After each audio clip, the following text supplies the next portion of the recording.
மகாபாரதம் வியாச முனிவர் அருளியதே மகாபாரதம் ஆகும். அவர் சொல்ல சொல்ல விநாயக பெருமான் எழுதினார் என்ற புராண கதையின் பெருமையை வெளிப்படுத்தும் கதையே மகாபாரதம். மகாபாரத கதை எண்ணிலடங்காத கிளை கதைகளை கொண்ட மகா காப்பியமாகும். உலகில் உள்ள எந்த ஒரு மனிதனையும் இதில் உள்ள ஒரு கதாபாத்திரத்துடன் ஒப்பிட்டு காட்டலாம் என்பர். இந்நூலில் சொல்லப்படாத நீதி கருத்துக்களே இல்லை. தந்தையின் மகிழ்ச்சிக்காக வாழ்நாள் முழுவதும் பிரம்மச்சாரியாகவே வாழ்ந்த பீஷ்மர், நண்பர்களுக்காக உடன் பிறந்த சகோதரர்களுடன் போரிட்டு உயிர் துறந்த கொடைவள்ளல் கர்ணன், பலம் மிக்க பீமன், வில்லாற்றலில் சிறந்த அர்ஜுனன், நீதி நெறி தவறாமல் வாழ்ந்த தருமன், ஆசிரியர்களுக்கு பெருமை சேர்த்த துரோணாச்சாரியார், இப்படி நெஞ்சை கவர்ந்த பாத்திரங்கள் சொல்லிக்கொண்டே போகலாம். பாரத நாட்டின் பழம்பெரும் காப்பியங்களுள் இதுவும் ஒன்றாகும். இந்த நூல் அறநெறி போதிப்பதுடன் வாழ்க்கையின் உண்மைகளையும் கிருஷ்ணர் உபதேசம் மூலம் விளக்குகிறது. மகா காவியம். பாரத நாடு பழம்பெரும் நாடாகும்.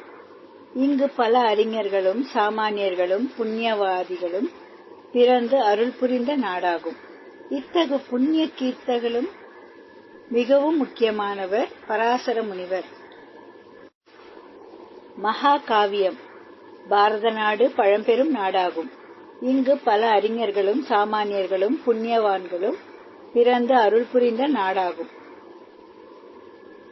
இத்தகு புண்ணிய கீர்த்திகளுள் மிகவும் முக்கியமானவர் பராசர முனிவரின் மகனான வியாசர் ஆவார். இந்த பூமியில் உள்ள வேதங்களை முறைப்படுத்திய பெருமைக்குரியவர் இவரே ஆவார். மகாபாரதம் என்கின்ற இந்த புண்ணிய இதிகாசத்தை உலகிற்கு அளித்தவர் வியாசரே. நமது பண்பாட்டினை உணர்த்தும் இதிகாசங்கள் இரண்டு. அவை முறையே ராமாயணம், மகாபாரதம் ஆகும். இந்த மகாபாரதம் என்பது ரிக், யஜூர், சாம, அதர்வண என்கின்ற வேதங்களையும் அடுத்து விளங்கக்கூடிய 5வது வேதமாக அனைவராலும் போற்றப்படுகிற அளவிற்கு இயற்றப்பட்டது ஆகும். இதிலே மனித வாழ்க்கையில் உண்டாகக்கூடிய அனைத்து விஷயங்களை மிக தெளிவாகவும் அழகாகவும் கூறிய பெருமை வியாசருக்கு உண்டு. இதனை நூல் வடிவில் கொண்டு வர வேண்டும் என்கின்ற எண்ணம் கொண்டார் வியாசர். தான் சொல்ல சொல்ல இதனை யாரை கொண்டு எழுத செய்வது என்கின்ற எண்ணம் இவருக்கு உருவான போது பிரம்மதேவரே இவருடைய மனதிலே உதித்தார். பிரம்மன் நினைத்து வழிபட்டார். பிரம்மரும் அவர் முன் தோன்றினார். வியாசர் தமது எண்ணத்தினை பிரம்மதேவனிடம் வெளியிட்டார். பிரம்மா வியாசமுனிவரிடம், நீங்கள் கணபதியை வேண்டிக் கொள்ளுங்கள், உங்களுடைய எண்ணம் ஈடேற துணை புரிவார் என கூறி மறைந்தார். அதன் பொருட்டு வியாசமுனிவர் கணபதியை நினைத்தார். கணபதியும் வியாசர் முன்பு தோன்றி அவர் தன் எண்ணத்தினை நிறைவேற்ற ஒப்புக்கொண்டார். ஒரு நிபந்தனை விதித்தார். வியாசரிடையே நிறுத்தாமல் காவியத்தை சொல்லி முடிக்க வேண்டும் என்றார். இதற்கு வியாசரும் ஒப்புதல் அளித்தார். வியாசரும் ஒரு நிபந்தனையை விதித்தார். அதாவது தாம் சொல்லுகின்ற பாடலின் கருத்தினை பொருளை உணர்த்தபடியே எழுதுதல் வேண்டும் என்பதாகும். இதற்கு விநாயக பெருமானும் சம்மதமளித்தார். வியாசர் பாடலாக சொல்ல கணபதி பொருளினை யோசித்து யோசித்து எழுதத் தொடங்கினார். இதனால் கணபதி எழுதும்போது நேரம் கிடைத்ததால் விடாமல் வியாசரும் சிந்தித்து வண்ணம் தொடர்ந்து இடைவெளி விடாது சொல்ல முடிந்தது. இதற்கு காரணம் வியாசர் அவ்வப்போது சில கடினமான வார்த்தைகளை போட்டதே காரணமாகும். இவ்வாறாக மகாபாரத காவியம் உருவானது. இதனை குறித்து தமது புத்திரரான சுகருக்கு வியாசர் கற்றுக் கொடுத்தார். நாரதர் இதனை கற்று தேவர்களுக்கும் தெரியப்படுத்தினார். இவ்வாறாக மகாபாரத காவியம் பரவி மானிடர்களை சென்று அடைந்தது. வியாசர் தவிரவும் மகாபாரதத்தினை வில்லிபுத்தூர் ஆழ்வார் எழுதியுள்ளார். இதனை வில்லிபாரதம் என்று அழைப்பார்கள். இவருக்கு பிறகு பலர் பாரதத்தினை தமது வடிவில் வடித்துள்ளார்கள். சாந்தனுவின் திருமணம். முன்னொரு காலத்தில் வளம் மிகுந்த நகரமாக அஸ்தினாபுரம் விளங்கியது. சாந்தனு என்ற அரசன் அதை ஆண்டு வந்தான். வீரமும் நற்பண்புகளும் நிறைந்த அவன் வேட்டையாடச் சென்றான். கங்கை கரையில் பேரழகாக பெண் ஒருத்தியை பார்த்தான். அவள் அழகில் தன்னை மறந்தான். பெண்ணே, அஸ்தினாபுரத்தை ஆளும் அரசன் நான். என் உள்ளத்தை நீ கவர்ந்து விட்டாய். உன்னை திருமணம் செய்து கொள்ள விரும்புகிறேன் என்றான். அரசே, நான் யார் என்று நீங்கள் விசாரிக்க கூடாது. நான் எது செய்தாலும் தடுக்கக்கூடாது. இவற்றிற்கு ஒப்புக்கொண்டால் நாம் திருமணம் செய்து கொள்ளலாம். மாறாக எப்பொழுது நடந்தாலும் அப்பொழுதே உங்களை பிரிந்து விடுவேன் என்றாள். உன் விருப்பப்படியே என்று நடப்பேன் என்று வாக்குறுதி தந்தான் அவன். இருவருக்கும் திருமணம் நடந்தது. மகிழ்ச்சியாக வாழ்க்கை நடத்தினார்கள். இல்லறத்தின் பயனாக அவர்களுக்கு அழகான ஆண் குழந்தை பிறந்தது. பிறந்த பச்சிளம் குழந்தையை தூக்கிச் சென்றாள் அவள். அதை கங்கை ஆற்றில் வீசிக் கொண்டாள். இந்த கொடுமையை பார்த்தான் சாந்தனு. வாக்குறுதியை மீறக்கூடாது என்று பொறுமையாக இருந்தான். இப்படியே அவளுக்கு 7 குழந்தைகள் பிறந்தன. ஒவ்வொன்றையும் தூக்கிச் சென்று கங்கை ஆற்றில் வீசிக் கொண்டாள். 8வது குழந்தையும் பிறந்தது. அதை எடுத்துக்கொண்டு புறப்பட்டாள். பொறுமை இழந்தான் சாந்தனு. அவளை தடுத்து நிறுத்தினான் சாந்தனு. பெற்ற குழந்தையை இரக்கமே இல்லாமல் கொல்கிறாயே, நீயும் ஒரு பெண்ணா? எது நடந்தாலும் இந்த குழந்தையை கொல்லவிட மாட்டேன் என்று உறுதியுடன் சொன்னான். எனக்கு தந்த வாக்குறுதியை மீறிவிட்டீர்கள். விதியை வெல்ல யாராலும் முடியாது. நாம் பிரிய வேண்டிய நேரம் வந்துவிட்டது. நான் யார் என்ற உண்மையை சொல்கிறேன். எல்லாராலும் போற்றி வணங்கப்படும் கங்காதேவிதான் நான். தேவர்களின் வேண்டுகோளுக்கிணங்கி உங்களுடன் வாழ்ந்தேன் என்றாள் அவள். அதிர்ச்சியும் வியப்பும் அடைந்த அவன், நீ கங்காதேவியா? தேவர்களின் வேண்டுகோளா? என்றும் ஒன்றுமே புரியவில்லையே என்றான். அரசே, வசுக்கள், என்மர் இந்திரனுக்கு உதவியாளர்களாக இருந்தனர். அவர்கள் ஒருமுறை வசிஷ்ட முனிவரின் ஆசிரமத்திற்கு வந்தார்கள். அங்கே கேட்டதையெல்லாம் தரும் நந்தினி பசு இருந்தது. வசுக்களின் ஒருவரான தியு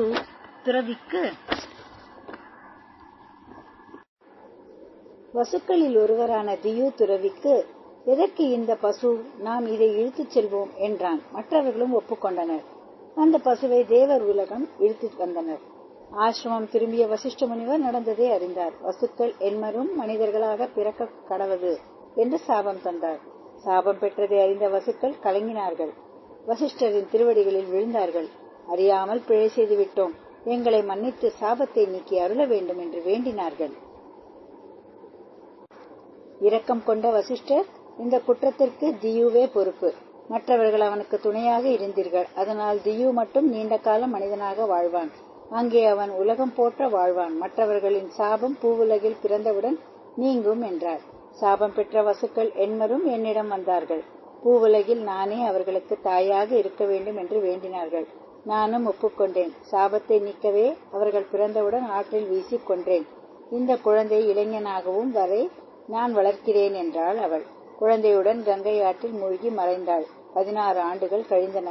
வழக்கம் போல காட்டிற்கு வேட்டையாடச் சென்றான் சாந்தனு. அங்கே கங்கை கரையில் அழகிய இளைஞன் ஒருவன் நின்றிருந்தான். அம்புகளால் அணை கட்டி கங்கை ஆற்றையே தடுத்து இருந்தான். இப்படிப்பட்ட வில்லாற்றலா என்று வியந்து நின்றான் சாந்தனு. அப்பொழுது கங்காதேவி அங்கே தோன்றினாள். அரசே, இவன் உன் மகன் காங்கேயன். எல்லா கலைகளிலும் வல்லவனாக இவனை வளர்த்துள்ளேன். இவனை வெல்பவர் யாரும் இல்லை. பரசுராமர், வசிஷ்ட முனிவர் மற்றும் பலரிடம் கல்வி கற்றுள்ளான். உங்களிடம் ஒப்படைக்கிறேன் என்று அவள் மறைந்தாள்.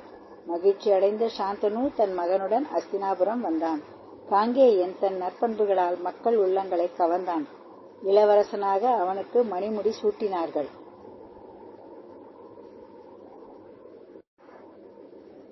எங்கும் பீஷ்மர் பெயர். அரச வேலையாக சாந்தனு யமுனை ஆற்றங்கரைக்கு வந்தான். அங்கே படகோட்டிக் கொண்டிருந்த சத்தியவதி என்ற பெண்ணை பார்த்தான். அவள் அழகில் மயங்கினாள். அவள் தந்தையாகிய மீனவர் தலைவனை சந்தித்தான். உன் மகளை மணக்க விரும்புகிறேன் என்றான். சூழ்ச்சி நிறைந்த அவன், அரசே, தெய்வத்தின் அருளால் எனக்கு கிடைத்த அருமை மகள் அவள்.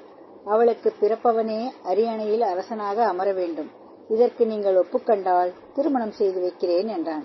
என்ன ஆசைக்காக இளவரசன் காங்கேயின் உரிமையை மறுப்பதா என்று கலங்கினான் சாந்தனு. ஏதும் பேசாமல் அரண்மனை திரும்பினான்.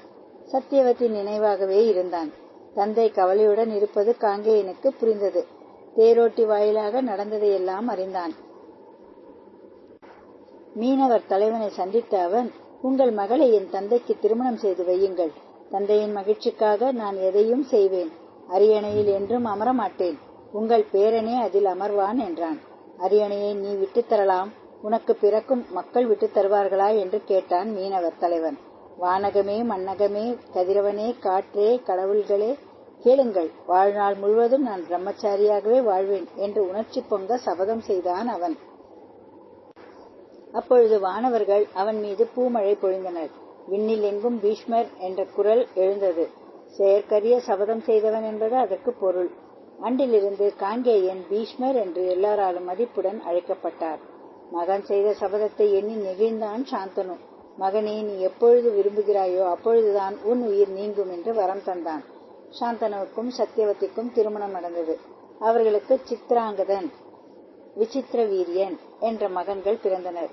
சாந்தனு திடீரென்று இறந்து போனார். இளவரசர்கள் இருவரும் சிறுவர்களாக இருந்தனர்.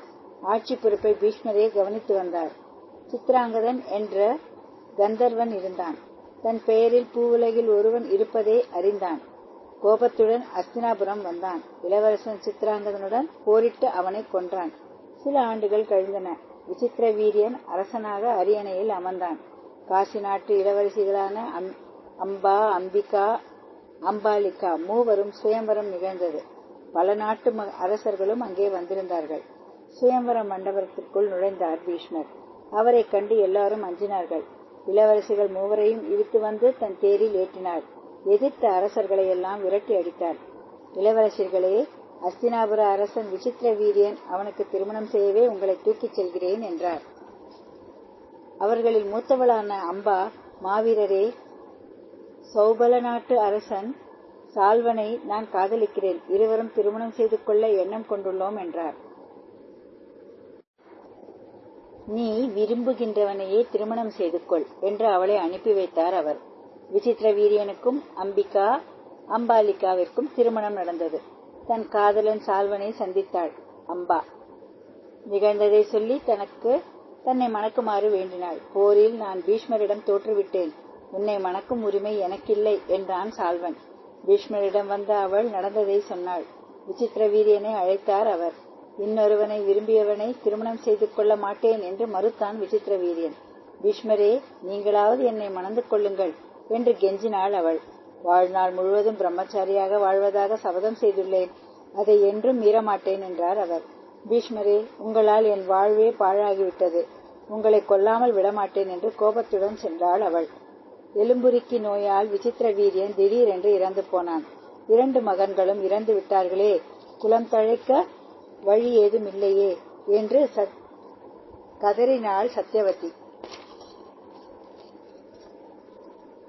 பீஷ்மரை அழைத்த அவள், மகனே, நீ அரியணையில் அமர்ந்து ஆட்சி செய்ய வேண்டும். திருமணம் செய்து குழந்தைகளை பெற வேண்டும். புகழ்பெற்ற நம் அரச பரம்பரை அழியக்கூடாது. உன் தாயை வேண்டுவதால் நீ சபதத்தை மீறலாம். அது தவறாகாது என்றாள். அதை ஏற்கவில்லை பீஷ்மர். இதற்காக வியாச முனிவரிடம் முறையிட்டாள் சத்தியவதி. அவர் அவளுடைய மருமகள்களுக்கு புத்திர பாக்கியம் அளிப்பதாக உறுதியளித்தார். சத்தியவதியிடம் வியாச முனிவர், மூத்த மருமகளுக்கு பார்வையற்ற மகனே பிறப்பான், அடுத்தவளுக்கு உடல் வெளுத்த மகனே பிறப்பான் என்றார். அப்பொழுது அங்கே ஏற்பட்ட ஒரு குழப்பத்தினால் பணிப்பெண் ஒருவளும் கருவுற்றாள். தாயிடம் வந்த அவர், பணிப்பெண்ணிற்கு நற்பண்புகள் நிறைந்த மகன் பிறப்பான். இனிமேல் என்னை இந்த முயற்சியில் ஈடுபடுத்தாதீர் என்று சொல்லிவிட்டு சென்றார். அம்பிகாவிற்கு பார்வையற்ற திருதராஷ்டிரன் பிறந்தான். அம்பாலிகாவிற்கு பாண்டு பிறந்தான். பணிப்பெண்ணிற்கு விதுரன் பிறந்தான். அவர்கள் மூவருக்கும் எல்லா கலைகளையும் கற்றுத்தந்தார் பீஷ்மர். மூவரும் இளைஞர்கள் ஆனார்கள். தோல் வலிமை நிறைந்தவனாக திருதராஷ்டிரன் விளங்கினான். வில்லாற்றலில் இணையற்றவனாக பாண்டு விளங்கினான். நேர்மையானவனாக அறநெறிகளை நன்கு அறிந்தவனாக விதுரன் விளங்கினான். பார்வையற்ற திருதராஷ்டிரன் அரியணையில் அமரவில்லை. அதனால் இளையவன் பாண்டுவே அரசனாக முடிசூட்டப்பட்டான். திருதராஷ்டிரன் காந்தார நாட்டு இளவரசி காந்தாரிக்கும் திருமணம் நடந்தது. கற்புக்கரசியான அவள், என் கணவருக்கு பார்வை இல்லை, நானும் பார்வையற்றவளாகவே இருப்பேன் என்று உறுதி பூண்டாள். கருப்பு துணியால் தன் கண்களை கட்டிக்கொண்டாள். பார்வையற்றவளைப் போலவே வாழ்க்கை நடத்தி வந்தாள். இவளுடைய உடன் பிறந்தவளே சகுனி ஆவாள். குந்தி போசனின் வளர்ப்பு மகள் குந்தியை பாண்டு திருமணம் செய்து கொண்டான். இவள் கண்ணனுக்கு அத்தை முறையாவாள். மாத்திர நாட்டு இளவரசி மாத்திரியையும் பாண்டு திருமணம் செய்து கொண்டான். வலிமை மிகுந்த பாண்டு அண்டை நாடுகளை வென்று அஸ்தினாபுரத்தை சேர்ந்தான். வேட்டையாடுவதில் மிகுந்த பாண்டு அண்டை நாடுகளை வென்று அஸ்தினாபுரத்துடன் சேர்த்ததால் வேட்டையாடுவதில் விருப்பம் கொண்ட அவன் காட்டிற்கு சென்றான். அங்கே ஆண் மானும் பெண் மானும் இணையாக விளையாடிக் கொண்டிருந்தன. ஆண் மானை நோக்கி அம்பு எய்தான். மானின் உடலை துளைத்தது அம்பு. அங்கே மானிற்கு பதில் முனிவர் ஒருவர் துடித்துக் கொண்டிருந்தார். கோபத்துடன் அவர், நானும் என் மனைவியும் மான் வடிவம் எடுத்து மகிழ்ச்சியாக இருந்தோம். இணையாக இருக்கும் விலங்குகளை வேட்டையாடக்கூடாது என்பது விதி. இதை மீறி என்னை கொண்டு விட்டாய். நீ மனைவியோடு மகிழ்ச்சியாக இருக்கும் போது உன் உயிர் நீங்கும் என்று சாபம் தந்துவிட்டு இறந்தார். ஐயோ, இப்படி சாபம் பெற்று விட்டேனே என்று கலங்கினான் பாண்டு. அரசாட்சியை துறந்தான். தன் மனைவியருடன் காட்டிற்கு வந்தான். துறவை போலவே அங்கே வாழ்ந்து வந்தான். அதனால் திருதராஷ்டிரன் அரசனானான். 100 குழந்தைகளை காந்தாரி பெறப்போகிறாள் என்பதை அறிந்தான் பாண்டு. மனைவியரிடம் அவன் சாபம் பெற்றதால் குழந்தைகளை பெற இயலாதவனாகி விட்டான். நம் குலம் தழைக்க வழி இல்லையே என்று வருந்தினான். ஆறுதல் சொல்ல நினைத்த குந்தி போசனின் அரண்மனையில் நான் சிறுமியாக இருந்தேன். அப்பொழுது அங்கு தூர்வாச முனிவர் வந்தார். அவரை நன்கு கவனித்து பணிவிடை செய்தேன். மகிழ்ந்த அவர் எனக்கு ஒரு மந்திரத்தை சொல்லித் தந்தார். அதை சொன்னால் யமன், வாயு, இந்திரன், அஸ்வினி தேவர்கள் தோன்றுவார்கள். அவர்கள் அருளால் மகன் பிறப்பான் என்றாள். நம் திருமணத்திற்கு முன்னரே இந்த மந்திரத்தை சோதித்தேன். கதிரவன் தோன்றி ஒரு மகனை தந்தார். பழிக்கு அஞ்சி அந்த குழந்தையை பெட்டியில் வைத்தேன். ஆற்றில் விட்டுவிட்டேன் என்பதை மறைத்துவிட்டார். மகிழ்ந்த பாண்டு, நம் குறை தீர்ந்தது. தேவர்கள் அருளால் குழந்தை பேறு என்றான். யமனின் அருளால் குந்திக்கு தருமன் பிறந்தான். வாயுவின் அருளால் பீமனும், இந்திரன் அருளால் அர்ஜுனனும் பிறந்தார்கள். அஸ்வினி தேவர்களை அழைக்கும் மந்திரத்தை மாத்ரிக்கு சொன்னாள் குந்தி. மாத்ரிக்கு நகுலனும் சகாதேவனும் பிறந்தார்கள். பாண்டுவின் மக்களாகலால் அவர்கள் பாண்டவர்கள் என்று அழைக்கப்பட்டார்கள். உள்ளுக்குள் எழுந்த பகை. அங்கே அஸ்தினாபுரத்தில் காந்தாரிக்கு 100 மகன்களும் 1 மகளும் பிறந்தனர். அவர்கள் கௌரவர்கள் என்று அழைக்கப்பட்டனர். அவர்களில் மூத்தவனே துரியோதனன் ஆவான். ஆண்டுகள் சென்றன. இளவேனில் காலம் வந்தது. எங்கும் மலர்கள் பூத்து குலுங்கின. பாண்டுவின் உள்ளத்தில் காம இச்சை தோன்றியது. அருகில் இருந்த மாத்திரையை அணைக்க முயன்றான். சாபத்தின் விளைவாக அவன் உயிர் நீங்கியது. அவன் உடலுடன் தீக்குள் பாய்ந்து உயிரை விட்டாள் மாத்ரி. மகன்கள் அறியா சிறுவர்களாக உள்ளனர். அவர்களுக்காக வாழ வேண்டும் என நினைத்தாள் குந்தி. அங்கிருந்து துறவிகள் குந்தியையும் பாண்டவர்களையும் அஸ்தினாபுரம் அழைத்து வந்தார்கள். அவர்களை திருதராஷ்டிரனிடம் ஒப்படைத்தார்கள். கௌரவர்களும் பாண்டவர்களும் ஒன்றாகவே அரண்மனையில் வளர்ந்தார்கள். தந்தை இல்லா பிள்ளைகளாதலால் பாண்டவர்களிடம் எல்லோரும் மிகுந்த அன்பு காட்டினர். எங்கிருந்தோ வந்தவர்கள் இவ்வளவு சிறப்பு பெறுகிறார்களே, நம் உரிமையை பறிக்கிறார்களே என்று கௌரவர்கள் பொறாமை கொண்டனர். முக்காலம் உணர்ந்தவரான வியாசமுனிவர் அஸ்தினாபுரம் வந்தார். சத்தியவதியிடம் அவர், அம்மா, இனிய நாட்கள் கழிந்து விட்டன. குருகுலத்தில் பிறந்தவர்கள் தங்களுக்குள் போர் செய்ய போகிறார்கள். பேரழிவு ஏற்பட போகிறது. அதை பார்த்து நீங்கள் துன்பப்பட வேண்டாம். காற்றுக்கு சென்று கடவுள் நினைப்பில் காலத்தை கழியுங்கள் என்றார்.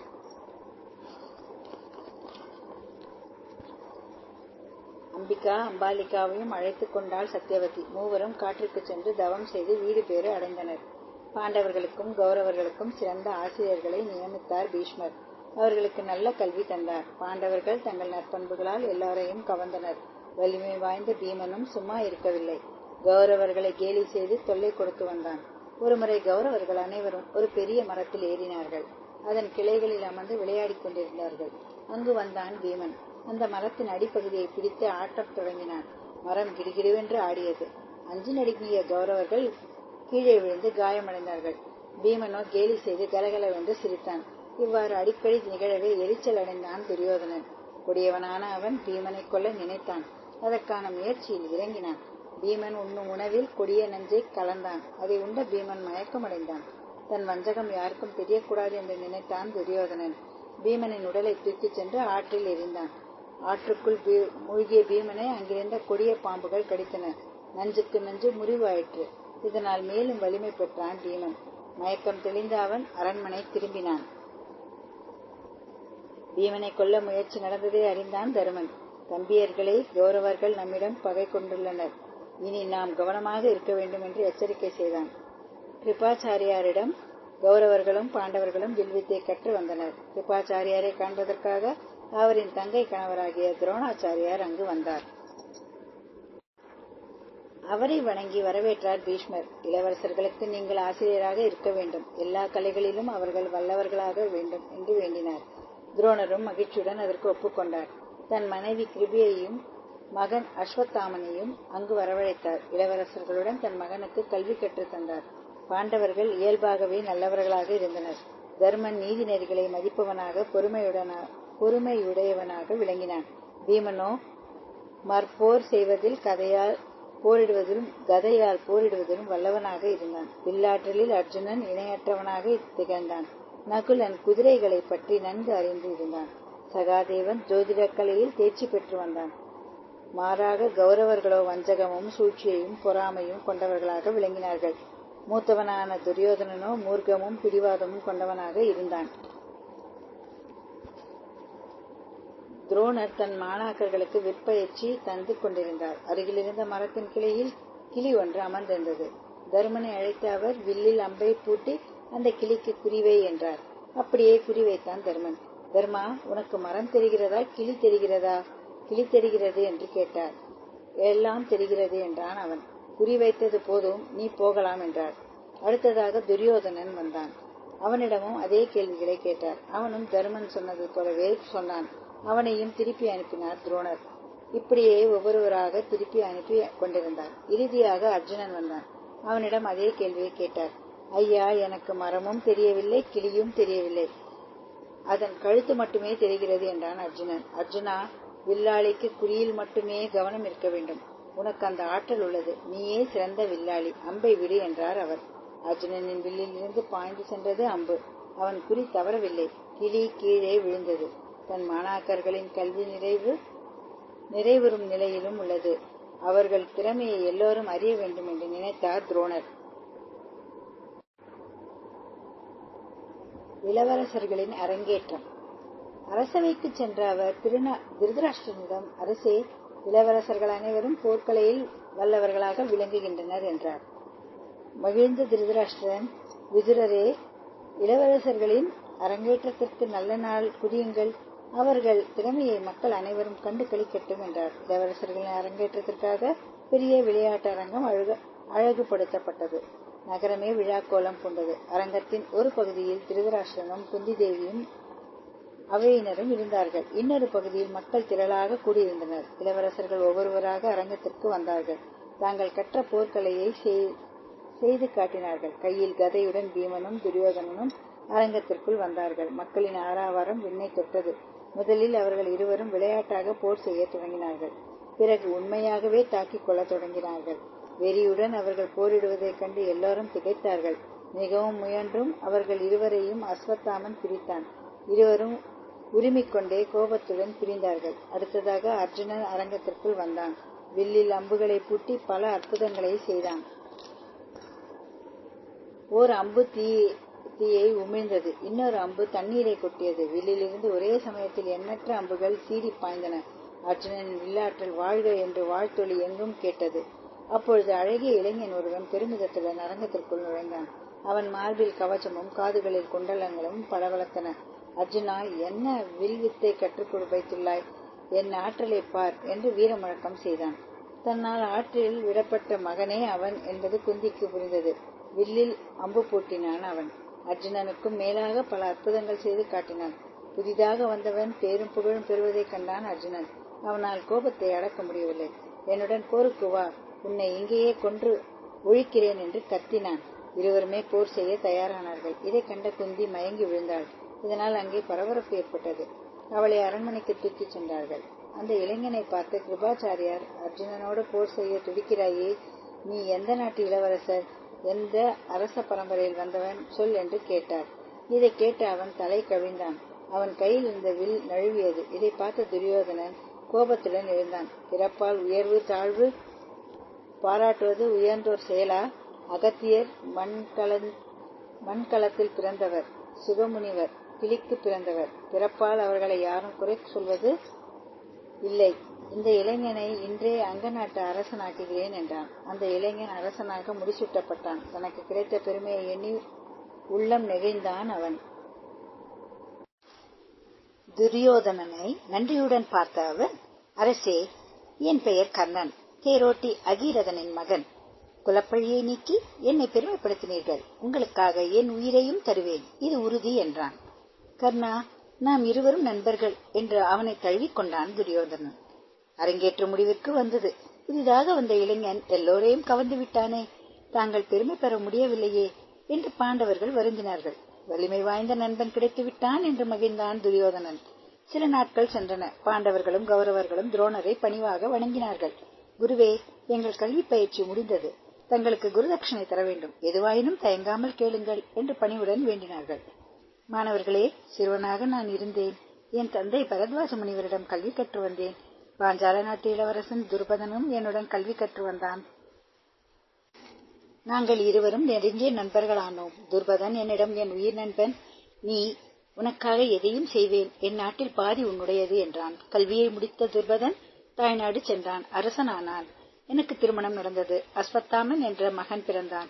வறுமையில் வாடிய நான் உதவி வேண்டி துருபதனிடம் சென்றேன். அரசன் என்ற ஆணவத்தில் அவன் என்னை இழிவாக பார்த்தான். அரசனும் ஆண்டியும் எங்காவது நண்பர்கள் ஆவார்களா? போ போ என்று என்னை விரட்டினான். இப்படிப்பட்ட அவமானம் ஏந்ததே என்று கோபம் கொண்டேன். துருபதா, என்னை இழிவுபடுத்தி விட்டாய். உன்னை நான் பழி வாங்குவேன். தேர்காலில் கட்டி உன்னை இழுத்து வர செய்வேன். என் காலில் விழுந்து பணிய வைப்பேன் என்று சபதம் செய்தேன். என் சபதத்தை நீங்கள் நிறைவேற்ற வேண்டும். இதுவே நான் வேண்டும் குருதட்சணை என்றார் துரோணர்.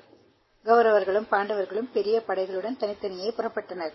பாஞ்சால வீரர்களிடம் தோற்ற கௌரவர் படை ஏமாற்றத்துடன் திரும்பியது. அடுத்ததாக பாண்டவர் படை பாஞ்சால வீரர்களை சந்தித்தது. அர்ஜுனனை எதிர்க்க முடியாத பாஞ்சால படை தோற்று ஓடியது. துருபதனை சிறைப்பிடித்தான் அர்ஜுனன். தேர்காலில் கட்டி இழுத்து வந்து துரோணரின் முன் நிறுத்தினான். தலை கவிழ்ந்து நின்ற துருபதனை பார்த்தார் துரோணர். நண்பனுக்கு பாதி நாட்டை தருவதாக சொன்னாய். உதவி கேட்டபோது மறுத்தாய். பாதி நாட்டிற்கு பதில் முழு நாட்டையே உனக்கு தருகிறேன், பிழைத்துப் போ என்றார். நாடு திரும்பினான் துருபதன். தன்னை அவமானப்படுத்திய துரோணரை கொல்ல வேண்டும், வீரம் மிகுந்த அர்ஜுனரை தன் மருமகனாக பெற வேண்டும் என்பதே அவன் குறிக்கோளாக இருந்தது. அதற்காக பெரிய வேள்வி ஒன்றை செய்தான். அந்த வேள்வியிலிருந்து திஷ்டத்தும்மன் என்ற மகன் தோன்றினான். அடுத்ததாக பாஞ்சாலி என்ற பெண் தோன்றினாள். அங்கே அஸ்தினாபுர அரியணையில் திருதராஷ்டிரன் வீற்றிருந்தான். விதுரர் எழுந்து, அரசே, இளவரசர்களில் மூத்தவனாக தருமன் உள்ளான். நற்பண்புகளால் எல்லாரையும் கவர்ந்துள்ளான். அவனுக்கு இளவரசு பட்டம் சூட்டுங்கள் என்றார். அவையிலிருந்த பீஷ்மரும் துரோணரும் மற்றவர்களும் இதை ஆதரித்தார்கள். இதை கேட்டு துரியோதனன் கடும் கோபம் கொண்டான். நான் இருக்கும்போது தருமனுக்கு இளவரசு பட்டமா? இது ஏற்றுக்கொள்ள மாட்டேன் என்று வெளியேறினான். சகுனியுடனும் கர்ணனுடனும் தம்பி துச்சாதனனுடனும் இது குறித்து ஆராய்ந்தான். தருமனை அரியணையில் அமரவிடக்கூடாது, அதற்காக எதையும் செய்வது என்று அவர்கள் முடிவு செய்தார்கள். சதித்திட்டம் ஒன்று உருவாயிற்று. தந்தையிடம் வந்த துரியோதனன், தருமன் அரசனானால் பாண்டவர்கள் வலிமை பெற்று விடுவார்கள், நாம் அவர்களிடம் பிச்சை கேட்கும் நிலை வரும், அதை பார்த்து நான் உயிருடன் இருக்க மாட்டேன் என்றான். பாசத்தால் நிகழ்ந்த திருதராஷ்டிரன், மகனே, தருமனுக்கு முடிசூட எல்லோரும் விரும்புகிறார்கள். அவன் தன் நற்பண்புகளால் எல்லோரையும் கவர்ந்துள்ளான். என்னால் என்ன செய்ய இயலும் என்று கேட்டான். தந்தையே, வெகு தொலைவில் உள்ள வாரணாவதத்தில் பெரிய திருவிழா ஒன்று நடக்கிறது. பாண்டவர்களை அங்கே அனுப்பி வையுங்கள். அவர்கள் திரும்பி வர நீண்ட காலம் ஆகும். அதற்குள் நான் மக்களிடம் நன்மதிப்பை பெறுகிறேன் என்றான். மகனே, உன் எண்ணம் போல நடக்கிறேன் என்றான் திருதராஷ்டிரன். மகிழ்ச்சியுடன் தன் மாளிகை வந்தான் துரியோதனன். தன் நண்பனும் சிற்பியுமான புலோச்சனனை அழைத்தான். நீ வாரணாவதம் செல். அங்கே உன் திறமைகளை எல்லாம் கழட்டி ஒரு அழகிய அரக்கு மாளிகை கட்டி பாண்டவர்களை அந்த மாளிகையில் தங்கவை. அவர்கள் தூங்கும்போது அரக்கு மாளிகையை குளித்துவிடு. எல்லோரும் எரிந்து சாம்பலாக வேண்டும். யாருக்கும் எதுவும் தெரியக்கூடாது என்றான். பாண்டவர்களை அழைத்த திருதராஷ்டிரன், வாரணாவதத்தில் பெரிய திருவிழா நிகழ்வுள்ளது. அங்கே நிகழும் சிவ வழிபாடு மிகவும் சிறப்பு வாய்ந்தது. நம் சார்பாக நீங்கள் அங்கே சென்று வாருங்கள் என்றான். தந்தையே, உங்கள் விருப்பப்படியே நாங்கள் நடப்போம் என்றான் தருமன். அரக்கு மாளிகை. பாண்டவர்கள் தங்கள் தாய் குந்தியுடன் வாரணாவதம் புறப்பட்டார்கள். அவர்களை வழி அனுப்ப வந்தார் விதுரர். சூழ்ச்சியை அறிந்திருந்தார் அவர் தருமனிடம், நெருப்பை உண்டாக்கும் பொருட்களிடம் கவனமாக இரு, வலைக்குள் பதுங்கும் எலி பாதுகாப்பு இருக்கும் என்று எச்சரிக்கை செய்தார். பாண்டவர்களும் குந்தியும் வாரணாவதம் வந்தார்கள். அங்கிருந்த மக்கள் அவர்களை சிறப்பாக வரவேற்றார்கள். பாண்டவர்களை பணிவாக வணங்கினான் புலோச்சனன். நீங்கள் தங்குவதற்காக அழகான மாளிகை கட்டப்பட்டுள்ளது, வாருங்கள் என்று அழைத்தான். எந்த ஐயமும் இன்றி அவர்கள் அந்த மாளிகையில் தங்கினார்கள். கலை நுணுக்கங்களோடு அமைந்திருந்த அந்த மாளிகை அவர்களை கவர்ந்தது. விதுரர் ஏன் எளிதில் தீப்பற்றும் பொருட்களை பற்றி குறிப்பிட்டார்? எச்சரிக்கையாக இருக்க சொன்னாரே என்று சிந்தித்தபடியே அந்த மாளிகையை சுற்றி வந்தான் தர்மன். அரக்கின் மனம் அவன் மூக்கை எட்டியது. சுவர்களை கூர்ந்து கவனித்தான். மாளிகையே அரக்கினால் கட்டப்பட்டதுதான் என்பதை அறிந்தான். எதிரிகளின் சூழ்ச்சியை உணர்ந்தான். தம்பியாரை அழைத்த அவன், நம்மை கொல்ல சூழ்ச்சி நடக்கிறது, இது நம் தாய்க்கு தெரிய வேண்டாம் என்றான். வேட்டுவ பெண் ஒருத்தி தன் 5 பெண்களுடன் குந்தியிடம் வந்தாள். அவர்களுக்கு உணவு அளித்த குந்தி ஓர் அறையில் தங்க வைத்தாள் அவர்களை. அப்பொழுது பணியாள் ஒருவன் அங்கு வந்து தர்மனை வணங்கினான். விதுரர் என்னை இங்கே அனுப்பி வைத்தார், நீங்கள் தப்பி செல்ல சுரங்கப்பாதை அமைத்துள்ளேன் என்றார். தம்பியாரை பார்த்து தர்மன், எதிரிகளை நாம் முந்திக் கொள்ள வேண்டும். இந்த அரக்கு மாளிகைக்கு நாமே தீ வைப்போம், சுரங்கப்பாதை வழியாக செல்வோம், நாம் உயிர் பிழைத்தது யாருக்கும் தெரிய வேண்டாம் என்றான். அந்த மாளிகைக்கு பீமன் தீ வைத்தான். அரக்கு மாளிகையாததால் தீ எங்கும் பரவியது. புலோச்சனும் வேட்டுவ பெண்ணும் மகன்களும் தீயில் சிக்கி மாண்டனர். தீயை அணைத்த மக்கள் கருகி கிடந்த உடல்களை பார்த்தனர். குந்தி தேவியும் பாண்டவர்களும் இறந்துவிட்டனர் என்றே நினைத்தனர். இந்த அவல செய்தியை அஸ்தினாபுரத்தை எட்டியது. நாட்டு மக்கள் எல்லோரும் அழுது புலம்பினார்கள். தாங்கள் எண்ணம் நிறைவேறியது என்று கௌரவர்கள் உள்ளுக்குள் மகிழ்ந்தார்கள். வருத்தப்படுவது போல வெளியே நடித்தார்கள். பாண்டவர்கள் இறந்ததை அறிந்த பீஷ்மர் உணவு உண்ணவில்லை. அவரிடம் மட்டும் நடந்த உண்மையை சொன்னார் விதுரர். அரக்கு மாளிகையிலிருந்து தப்பித்த பாண்டவர்கள் கங்கை ஆற்றை கடைந்தார்கள். காட்டிற்கு வெகு தொலைவில் நடந்தார்கள். தாயும் உடன் பிறந்தவர்களும் களைப்பாக இருந்ததை எண்ணி பீமன் கவனித்தான். வலிமை மிகுந்த அவன் அவர்கள் 5வரையும் தூக்கிக் கொண்டு நடந்தான். ஒரு பெரிய மரத்து நிழலில் அவர்களை இறக்கினான். களைப்புடன் இருந்த அவர்கள் நன்கு தூங்கினார்கள். விழித்திருந்து காவல் காத்தான் அவன். அந்த காட்டின் இடும்பன் என்ற கொடிய அசுரன் இருந்தான். தங்கை இடும்பியிடம் அவன், எங்கோ மனித வாசனை அடிக்கிறது, நீ சென்று அவர்களை கொன்று இங்கே தூக்கி வா, நாம் உண்ணலாம் என்றான். பாண்டவர்கள் இருந்த இடத்திற்கு வந்தால் இடும்பி. வலிமை வாய்ந்த பீமனை பார்த்ததும் அவளுக்கு காதல் உண்டாயிற்று. அழகிய பெண்ணாக மாறிய அவள் பீமனிடம் வந்தாள். அன்பரே, உங்களை கண்டதும் காதல் கொண்டு விட்டேன். நான் இடும்பாசுரரின் தங்கை இடும்பி. என் அண்ணன் சிறிது நேரத்தில் இங்கு வருவான், எல்லோரையும் கொன்று தின்பான், அதற்குள் நாம் இங்கிருந்து ஓடிவிடுவோம் என்று பரபரப்புடன் சொன்னான். எனக்கு யாரிடமும் அச்சமில்லை, உன் அண்ணன் வரட்டும் என்றான் பீமன். பொறுமை இழந்த இடும்பன் அங்கு வந்தான். மலையுடன் மலை மோதுவது போல அவனும் பீமனும் மோதினார்கள். இந்த ஆரவாரத்தில் குந்தியும் மற்றவர்களும் விழித்தார்கள். பீமனுக்கும் இடும்பாசுரனுக்கும் நடந்த சண்டையை பார்த்து திகைத்தார்கள். 1000 யானை வலிமை கொண்ட பீமன் இடும்பனை ஓங்கி குத்தினான். கீழே விழுந்த இடும்பன் அருகிலிருந்த மரத்தை வேரோடு பிடுங்கினான். பீமனை தாக்க ஓடி வந்தான். ஆனால் பீமனோ மீண்டும் அவனை அடித்து வீழ்த்தினான். தன் தலைக்கு மேலே அவளை தூக்கினான். அப்படியே வீசி எறிந்தான். பாறையில் மோதி மண்டை உடைந்து இறந்தான் அவன்.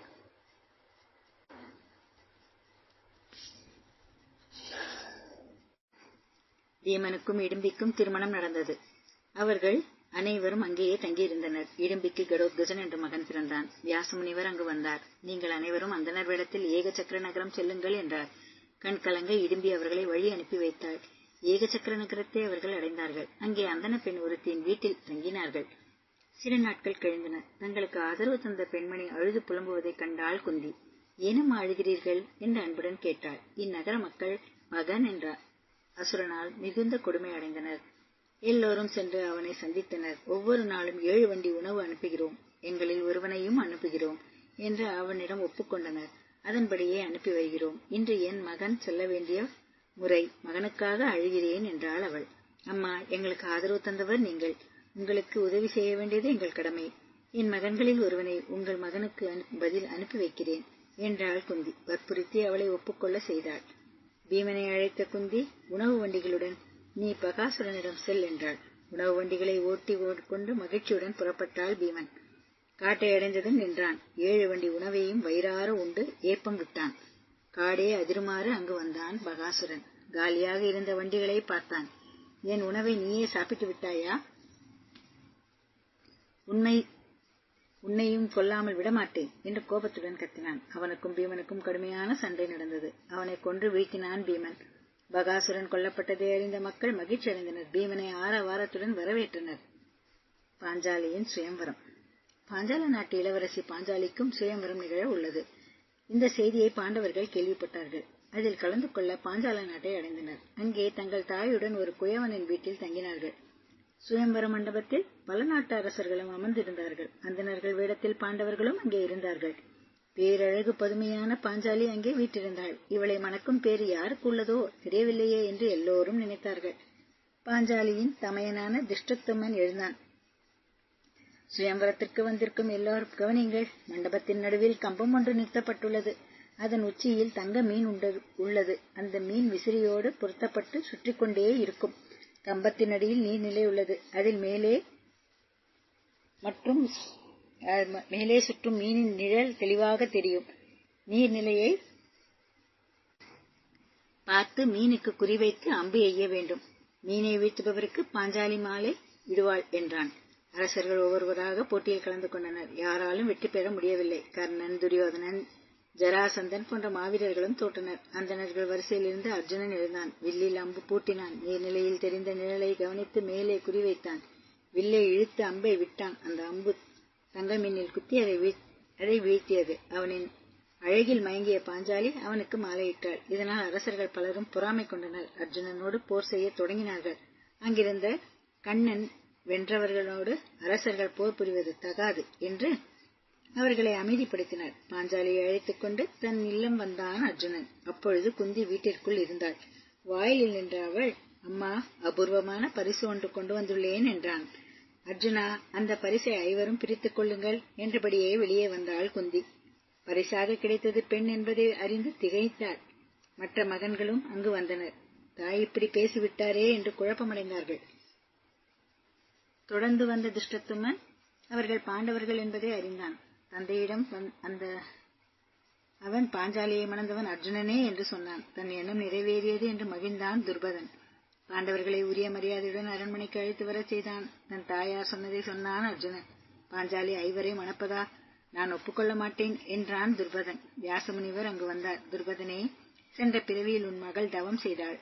அவள் முன் சிவபெருமான் தோன்றினார். கணவன் வேண்டும் என்று 5 முறை வேண்டினாள். அடுத்த பிறவியில் 5 கணவர்களை பெறுவாய் என்றார் சிவன். தேவர்களே பாண்டவர்களாக பிறந்து உள்ளார்கள். பாஞ்சாலி ஐவரை மணப்பதில் தவறில்லை என்றார். பாண்டவர்களுக்கும் பாஞ்சாலிக்கும் திருமணம் சீரும் சிறப்புமாக நடந்தது. பாண்டவர்கள் உயிருடன் இருக்கிறார்கள். பாஞ்சாலியை திருமணம் செய்து கொண்டார்கள் என்பதை அறிந்தான் துரியோதனன். நாம் சூழ்ச்சி வெளிப்பட்டு விட்டதே, பாண்டவர்களுக்கு துர்பதனின் துணையும் கிடைத்து விட்டதே என்று கலக்கம் கொண்டான். திருதராஷ்டிரனிடம் பீஷ்மர், உன் மக்கள் பாண்டவர்களை கொல்ல துணிந்து விட்டனர். இனி அவர்கள் ஒற்றுமையாக இருக்க முடியாது. பாண்டவர்களுக்கு பாதி அரசை தருவதே நல்லது என்றார். பாண்டவர்களும் என் மக்கள்தான். பாஞ்சால நாடு சென்று விதுரர் அவர்களை அழைத்து வரட்டும். பிறகு செய்ய வேண்டியதை செய்வோம் என்றான் திருதராஷ்டிரன். அதன்படியே விதுரரும் பாண்டவர்களை அழைத்துக் கொண்டு அஸ்தினாபுரம் திரும்பினர். தர்மனிடம் திருதராஷ்டிரன், இந்த நாட்டில் உங்களுக்கும் பாதி உரிமை உள்ளது. காண்டவ பிரஸ்த பகுதியை உங்களுக்கு அளிக்கிறேன். அங்கே தலைநகரம் அமைத்து நீதி நெறியுடன் ஆளுங்கள். என் பகுதியை நான் இங்கே ஆட்சி செய்கிறேன் என்றார். பாண்டவர்கள் தங்கள் தாயுடன் பாஞ்சாலியுடனும் அஸ்தினாபுரத்தை விட்டு புறப்பட்டார்கள். கண்ணனும் அவர்களுடன் சேர்ந்து கொண்டார். எல்லோரும் காண்டவ பிரஸ்தத்தை அடைந்தார்கள். அந்த பகுதி முழுமையும் அடர்ந்த காடாக இருந்தது. தலைநகரத்தை எங்கே அமைப்பது என்று ஆராய்ந்தார்கள். வியாச முனிவர் அங்கு வந்தார். தலைநகரத்திற்கு ஏற்ற இடத்தை தேர்ந்தெடுத்து தந்தார். இந்திரனுடைய உதவியால் பாண்டவர்கள் அழகிய நகரம் ஒன்றை அமைத்தார்கள். அதற்கு இந்திரபிரஸ்தம் என்று பெயர் வைத்தார்கள். இந்திரனுடைய அமராவதியை விட அந்த நகரம் அழகுடன் விளங்கியது. அரியணையில் அமர்ந்த தருமன் நீதி நெறியுடன் ஆட்சி செய்து வந்தான். நாரத முனிவர் அங்கு வந்தார். பாண்டவர்களே, நீங்கள் ஐவரும் எப்பொழுதும் ஒற்றுமையாக இருக்க வேண்டும். ஒரே மனைவியால் உங்கள் ஒற்றுமை குலையக்கூடாது. முன்னொரு காலத்தில் கண்டன், சுபண்டன், சுண்டன், உபசுண்டன் என்ற அசுரர்கள் இருந்தனர். அண்ணன் தம்பி ஒற்றுமைக்கு அவர்கள் எடுத்துக்காட்டாக திகழ்ந்தனர். ஒன்றாக அரியணையில் அமர்ந்தனர், ஒன்றாக உண்டனர், ஒன்றாக உறங்கினர். திலோத்தமையின் மீது அவர்கள் இருவரும் காதல் கொண்டனர். யார் அவளை அடைவது என்று இருவரும் சண்டை செய்தனர். ஒருவரை ஒருவர் வெட்டிக் கொண்டு இறந்தனர். அந்த நிலை உங்களுக்கு வேண்டாம் என்று அறிவுரை சொன்னார். பாண்டவர்கள் ஐவரும் என்ன செய்வது என்று ஆராய்ந்தனர். ஒவ்வொருவர் மாளிகையிலும் பாஞ்சாலி ஓராண்டு இல்லறம் நடத்தட்டும். அப்பொழுது மற்ற சகோதரர்கள் அங்கு செல்லக்கூடாது. செல்ல நேர்ந்தால் ஓராண்டு காட்டில் வாழ வேண்டும் என்று முடிவு செய்தார்கள். தருமனின் மாளிகையில் பாஞ்சாலி இல்லறம் நடத்தி வந்தாள். அப்பொழுது அந்தணன் ஒருவன் அர்ஜுனனிடம் வந்தான். என் பசுக்களை கள்வர்கள் கவர்ந்து செல்கின்றனர், உடனே சென்று மீட்டுத் தர வேண்டும் என்று வேண்டினான். தன் வில் தருமனின் மாளிகையில் இருப்பது அர்ஜுனன் நினைவுக்கு வந்தது. அங்கு நுழைந்த அவன் வில்லை எடுத்துக்கொண்டு புறப்பட்டான். பசுக்களை மீட்டு அந்தணனிடம் ஒப்படைத்தான். தருமனிடம் வந்த அவன் நடந்ததையெல்லாம் சொன்னான். யார் தடுத்தும் கேளாமல் காட்டுக்கு புறப்பட்டான். காட்டில் அர்ஜுனனை கண்ணன் சந்தித்தார். தன்னுடன் துவாரகைக்கு அழைத்துச் சென்றார். அங்கே கண்ணனின் தங்கை சுபத்ரையிடம் அர்ஜுனன் காதல் கொண்டான். தன் எண்ணத்தை கண்ணனிடம் சொன்னான். என் அண்ணன் பலராமன் உங்கள் திருமணத்திற்கு ஒப்புக்கொள்ள மாட்டார். சுபத்ரையை தூக்கிச் சென்று திருமணம் செய்து கொள், பிறகு எல்லோரையும் அமைதிப்படுத்துவோம் என்றார் கண்ணன். அதன்படியே சுபத்ரையை தூக்கிச் சென்று திருமணம் செய்து கொண்டான் அர்ஜுனன். கோபம் கொண்ட பலராமனை அமைதிப்படுத்தினார் கண்ணன். துவாரகை திரும்பிய அர்ஜுனனும் சுபத்ரையும் மகிழ்ச்சியாக வாழ்ந்தார்கள். அவர்களுக்கு அபிமன்யு என்ற மகன் பிறந்தான். அர்ஜுனன் அபிமன்யுவுடன் சுபத்ரையுடனும் இந்திரபிரஸ்தம் வந்தான். பாண்டவர்கள் ஐவருக்கும் பாஞ்சாலி ஒவ்வொரு மகனை பெற்றாள். அவர்கள் உப பாண்டவர்கள் என்று அழைக்கப்பட்டனர். பாண்டவர்களை பார்ப்பதற்காக கண்ணன் இந்திரபிரஸ்தம் வந்தார். அங்கேயே சில நாட்கள் தங்கியிருந்தார். ஒருமுறை அவர் அர்ஜுனனுடன் காட்டுக்கு வேட்டையாடச் சென்றார். அங்கே ஒரு மரத்தின் நிழலில் இருவரும் ஓய்வெடுத்தனர். அப்பொழுது முதியவர் ஒருவர் அங்கு வந்தார். நான் பசியால் வாடுகிறேன், எனக்கு வயிறார உணவிட வேண்டும் என்று அவர்களிடம் வேண்டினார். முதியவரே, நான் உங்கள் பசியை போக்குகிறேன் என்று வாக்குறுதி தந்தான் அர்ஜுனன். நான் நெருப்புக் கடவுள். இந்த காண்டவ காட்டை முழுமையாக உண்டால்தான் என் பசி தீரும். இதற்கு முன் பலமுறை இந்த காட்டை உண்ண முயன்றேன். இந்திரன் மேகங்களை அனுப்பி மழை பொழிந்து என்னை விரட்டி விட்டான் என்றார் அவர். கொடுத்த வாக்குறுதியை காப்பாற்ற நினைத்தான் அர்ஜுனன். தன் வில்லில் இருந்து அம்புகளை செலுத்தினான். காண்டவ காட்டை சுற்றி அந்த அம்புகள் வேலியாக அமைந்தன. அதே போல வானர பரப்பிலும் வேலி அமைத்தான். காண்டவ காட்டிலிருந்து யாரும் தப்பிச் செல்ல முடியாதபடி வேலி இருந்தது. நெருப்பு கடவுளே, உங்கள் விருப்பம் போல காட்டை உண்ணுங்கள், யாரும் தடுக்காமல் நான் பார்த்துக் கொள்கிறேன் என்றான் அவன். நெருப்பு கடவுள் காண்டவ காட்டை எரிக்கத் தொடங்கினார். இதை அறிந்த இந்திரன் மேகங்களை அனுப்பினார். அவை கடுமையாக மழை பொழிந்தன. அர்ஜுனனின் அம்பு வேலி கூரை போல இருந்தது. ஒரு மழை துளியும் காட்டிற்குள் விழவில்லை. காண்டவ காட்டை முழுமையாக உண்டார் நெருப்பு கடவுள். அவர் பசி தீர்ந்தது. மகிழ்ச்சி அடைந்தார் நெருப்பு கடவுள். அர்ஜுனனுக்கு காண்டீபம் என்ற வில்லை பரிசாக அளித்தார். இந்த வில்லில் இருந்த அம்புகள் மழை போல பொழியும், இது உனக்கு பல வெற்றிகளை தரும் என்று வாழ்த்துவிட்டு சென்றார். எரிந்த காண்டவ காட்டிலிருந்து அசுவேசன் என்ற பாம்பு தப்பியது. ஆனால் அதன் தாய் தீயில் சிக்கி இறந்தது. பழிவாங்க நினைத்த அந்த பாம்பு கர்ணனிடம் வந்தது. உங்கள் பகைவன் அர்ஜுனனே எனக்கு பகைவன். நான் நாகாஸ்திரமாக உங்களிடம் இருக்கிறேன். போரில் அர்ஜுனனை கொல்கிறேன் என்றது. அதை ஏற்றுக்கொண்டான் கர்ணன். அந்த காட்டுத் தீயில் சிக்கிய மாயாசுரனை காப்பாற்றினான் அர்ஜுனன். அந்த மாயாசுரன் இந்திரபிரஸ்தத்தில் அழகான மாளிகை ஒன்றை கட்டினான். அந்த மாளிகை மாயத்தன்மையுடன் விளங்கியது. அதன் சுவர்களும் தூண்களும் பொன்னாலாகி இருந்தன. அவற்றில் மாணிக்க கற்கள் பதிக்கப்பட்டிருந்தன. ஆங்காங்கே பொய்கைகளும் பூஞ்சோலைகளும் நீர்வீழ்ச்சிகளும் இருந்தன. தரை பளிங்கு கற்களால் இழைக்கப்பட்டிருந்தது. தரை இருக்குமிடம் நீர்நிலை போல இருந்தது. நீர்நிலை இருக்குமிடம் தரை போல இருந்தது. இந்திரபிரஸ்த அரண்மனைக்கு நாரத முனிவர் வந்தார். தர்மா, நீதி நெறியுடன் ஆட்சி செய்கிறாய். உன் புகழ் உலகெங்கும் பரவி உள்ளது. புகழ் நிலைத்து நிற்க ராசசூய வேள்வி செய் என்றார். ராசசூய வேள்வி செய்வது குறித்து கண்ணனிடம் கருத்து கேட்டான் தர்மன். தர்மா, அந்த வேள்வி செய்ய தடையாக இருப்பவன் ஜராசந்தன் தான். வலிமை வாய்ந்த அவனை என்னால் எதிர்க்க முடியவில்லை. அவனுக்கு அஞ்சி மதுரையிலிருந்து துவாரகைக்கு சென்று விட்டேன் என்றார் கண்ணன். குறுக்கிட்ட பீமன், நமக்கு கண்ணன் துணை இருக்கிறார். வலிமை மிகுந்த நான் இருக்கிறேன், அர்ஜுனன் இருக்கிறான். நம்மால் முடியாதது உண்டோ என்றான். அதை ஏற்றுக்கொண்ட கண்ணன், தர்மா, நானும் பீமனும் அர்ஜுனனும் மகத நாடு செல்கிறோம். ஜராசந்தனை கொல்ல முயற்சி செய்கிறோம் என்றார். அதன்படியே அவர்கள் மூவரும் அந்தனர் வேடத்தில் மகதம் வந்தனர். ஜராசந்தன் அவர்களை வரவேற்றான். மூவரும் மாறு வேடத்தை கலைத்தனர். ஜராசந்தா, எங்களில் யாருடன் போர் செய்ய விரும்புகிறாய் என்று கேட்டார் கண்ணன். நான் பீமனுடன் போர் செய்கிறேன் என்றான் ஜராசந்தன். அவர்கள் இருவரும் கடுமையாக மற்போர் செய்ய தொடங்கினார்கள். 13 நாட்கள் தொடர்ந்து போர் நடந்தது. 14ஆம் நாள் ஜராசந்தன் தளர்ச்சி அடைந்தான். அவன் உடலை இரு பாதியாக கிழித்து எறிந்தான் பீமன். என்ன வியப்பு! ஜராசந்தனின் இரு உடல்களும் ஒன்றாக இணைந்தன.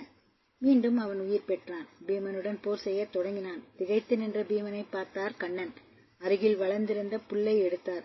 அதை இரண்டாக கிழித்தார். தலைப்பகுதியையும் கால் பகுதியையும் மாற்றி வைத்து எரித்தார்.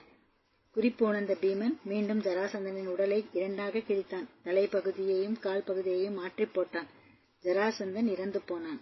வெற்றி செய்தியுடன் மூவரும் இந்திரபிரஸ்த வந்தார்கள். ராசசூய வேள்விக்கான நாள் குறிக்கப்பட்டது. பல நாட்டு அரசர்களும் அரசர்களுக்கும் ஓலை அனுப்பினார்கள். அவர்கள் காணிக்கை பொருள்களுடன் அங்கு வந்தனர்.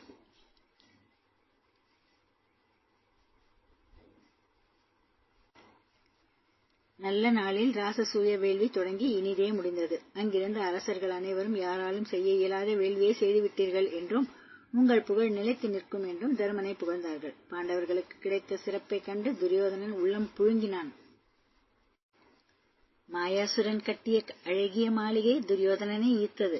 வேடிக்கை பார்ப்பதற்காக அதற்குள் சென்றான். இவ்வளவு அழகிய மாளிகையா? தேவர் உலகத்திலும் இத்தகைய மாளிகை இருக்க முடியாதே என்று வியந்தான். ஒவ்வொரு இடமாக பார்த்து கொண்டே வந்தான். வழியில் பொய்கை இருப்பதாக நினைத்தான். ஆடைகளை மேலே தூக்கியபடி நடந்தான். அங்கே பொய்கை இல்லாததால் ஏமாற்றமடைந்தான். மற்றொரு இடத்தில் தரை என்று நினைத்து காலை வைத்தான். அங்கிருந்த பொய்கையில் விழுந்தான். அவன் ஆடை நனைந்தது. அப்படியே எழுந்தான். மேல் மாடத்தில் நின்றிருந்த பாஞ்சாலி இவற்றை பார்த்தாள். இவர் தந்தைக்குத்தான் கண்ணில்லை என்று நினைத்தேன், இவருக்கும் இல்லையோ என்று கலகலவென்று சிரித்தாள். தலையை உயர்த்தி அவளை கோபமாக முறைத்தான் துரியோதனன். என்னை பார்த்து இப்படி சிரித்து விட்டாளே, இவளை கொடுமையாக பழி வாங்குவேன் என்று உள்ளுக்குள் கருதினான்.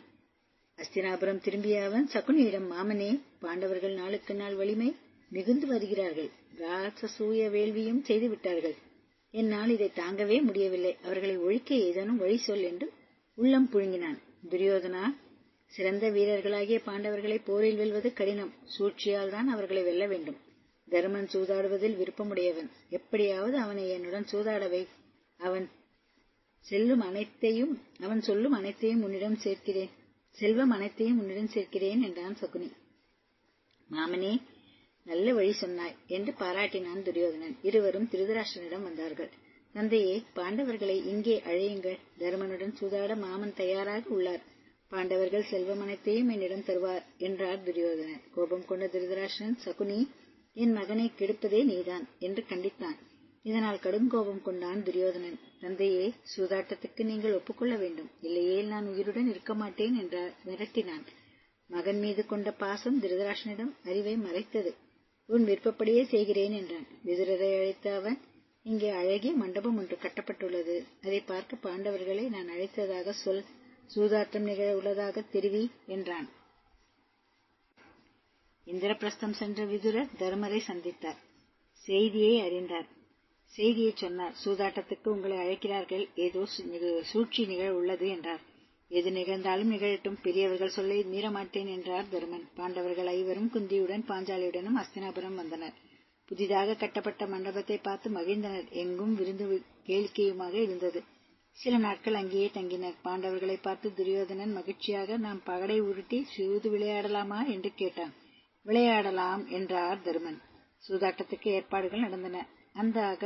அந்த அவையில் திருதராஷ்டிரன், விதுரர், துரோணர் முதலானோர் இருந்தனர். இளவரசர்களும் மற்றவர்களும் குழுமி இருந்தனர். சூதாட்டம் தொடங்கியது. தம்பியருடன் இருந்த தருமனை பார்த்தான் துரியோதனன். எனக்கு பதில் மாமன் சகுனி விளையாடுவார் என்றான். தருமனும் அதற்கு ஒப்புக்கொண்டான். பகடையை உருட்டி தருமனும் சகுனியும் விளையாடத் தொடங்கினார்கள். ஒவ்வொரு முறையும் சகுனியே வெற்றி பெற்றுக் கொண்டு வந்தார். ஆட்டத்தில் தன்னை மறந்தான் தருமன். செல்வங்களை எல்லாம் இழந்த அவன் நாட்டையும் இழந்தான். தம்பியரை ஒவ்வொருவராக வைத்து இழந்தான். தன்னையும் பணையப் பொருளாக வைத்து இழந்தான். அண்ணா, இழந்தது போதும், ஆட்டத்தை நிறுத்துங்கள் என்று பலமுறை குறுக்கிட்டான் பீமன். ஆனால் தர்மனோ அதை பொருட்படுத்தவே இல்லை. சூதாடுவதிலேயே ஆர்வமாக இருந்தான். தர்மா, எல்லாவற்றையும் இழந்துவிட்டதாக எண்ண வேண்டாம். உன் மனைவி பாஞ்சாலி இருக்கிறாள். அவளை வைத்து சூதாடு, இழந்ததை பெற வாய்ப்புண்டு என்று வஞ்சகமாக பேசினான் சகுனி. பாஞ்சாலியையும் பணையப் பொருளாக வைத்து தோற்றான் தர்மன். மகிழ்ச்சி தாங்காமல் துள்ளி குதித்தான் துரியோதனன். பாஞ்சாலி நம் அடிமை, அவளை இங்கே இழுத்து வாருங்கள், நம் அரண்மனையை பெருக்கி தூய்மை செய்யட்டும் என்று உரத்த குரலில் கத்தினான்.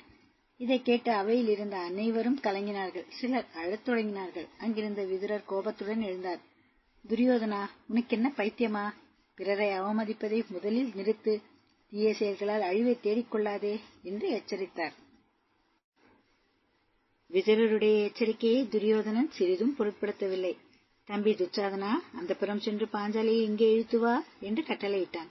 குடியவனான துச்சாதனன் அந்தப்புறம் வந்தான். பாஞ்சாலியிடம் அவன், தர்மன் உன்னை சூதில் தோற்றுவிட்டான். இனி நீ எங்கள் அடிமை. உன்னை அவைக்கு அழைத்து வர அரசர் கட்டளையிட்டுள்ளார். என்னுடன் வா என்று மிரட்டினான். என்ன செய்வது என்று அறியாமல் கதறி அழுதாள் பாஞ்சாலி.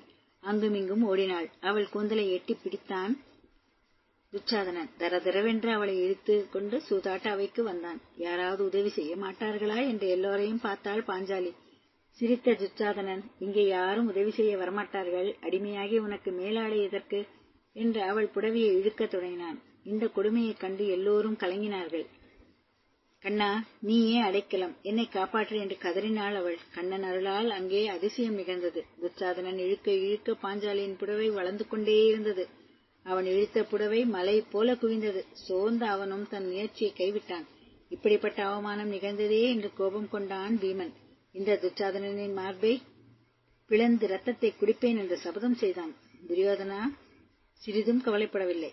பாஞ்சாலி, என் தொடையில் வந்து அமர் என்று தொடையை தட்டினான். இதை கண்ட பீமன், போர்க்களத்தில் துரியோதனன் தொடையை முறித்து எறிவேன், இதுவும் தான் என் சபதம் என்று கர்ஜித்தான். பீமனின் சபதத்தை கேட்டு திருதராஷ்டிரன் நடுங்கினான். பாண்டவர்களை எப்படி அமைதிப்படுத்துவது என்று சிந்தித்தான். மகளே பாஞ்சாலி, என் மகன்களின் கொடிய செயல்களுக்காக வருந்துகிறேன். எனக்காக நீ அவர்களை மன்னிக்க வேண்டும். உனக்கு என்ன வரம் வேண்டும் கேள், தருகிறேன் என்றான். அடிமை தளத்திலிருந்து எங்கள் கணவர்களை விடுவிக்க வேண்டும் என்றாள் அவள். அப்படியே தந்தேன் என்று திருதராஷ்டிரன், தர்மா, நீங்கள் அனைவரும் இந்திரபிரஸ்தம் செல்லுங்கள், உங்கள் நாட்டை ஆளுங்கள் என்றான். பாண்டவர்கள் புறப்பட தயாரானார்கள். கோபத்துடன் துரியோதனன், தந்தையே, என் முயற்சி அனைத்தையும் பாழாக்கிவிட்டீர்கள். இனிமேல் பாண்டவர்கள் அமைதியாக இருக்க மாட்டார்கள். துர்பதனின் துணையும் அவர்களுக்கு உள்ளது. அஸ்தினாபுரத்தின் மீது படையெடுத்து வரப்போகிறார்கள். அதை தடுக்க நான் சொல்வதை கேளுங்கள் என்றார். உள்ளம் மாறிய திருதராஷ்டிரன் என்ன செய்ய வேண்டும் என்று கேட்டான். மீண்டும் தர்மனை சூதாட்டத்திற்கு அழையுங்கள். தோற்பவர்கள் 12 ஆண்டு காலம் காட்டில் வாழ வேண்டும். ஓராண்டு மறைந்து வாழ வேண்டும். மறைந்து வாழும் காலத்தில் கண்டுபிடிக்கப்படக்கூடாது. கண்டுபிடிக்கப்பட்டால் மீண்டும் 12 ஆண்டுகள் காட்டில் வாழ வேண்டும். இவ்வாறு நிபந்தனைகளை சொல்லுங்கள் என்றான் துரியோதனன். தர்மனுக்கு அழைப்பு அனுப்பப்பட்டது. இம்முறையும் சூதாட்டத்தில் தர்மனுக்கு தோல்வியே கிடைத்தது. மீண்டும் இப்படி கொடுமை நடந்ததே என்று கோபம் கொண்டாள் பாஞ்சாலி. சூதாட்டம் நடந்த அவைக்கு வந்தாள். சீற்றத்துடன் தன் கூந்தலை அவிழ்த்தாள். கொடியவன் துச்சாதனன் ரத்தத்தை என் கூந்தலில் பூசுவேன், அதன் பிறகே என் கூந்தலை முடிப்பேன் என்று சபதம் செய்தாள். வனவாசத்திற்கு புறப்பட பாண்டவர்கள் தயாரானார்கள். விதுரரின் மாளிகையில் குந்தி தங்கினாள். இளம் பாண்டவர்களை கண்ணன் தன்னுடன் துவாரகைக்கு அழைத்துச் சென்றார்.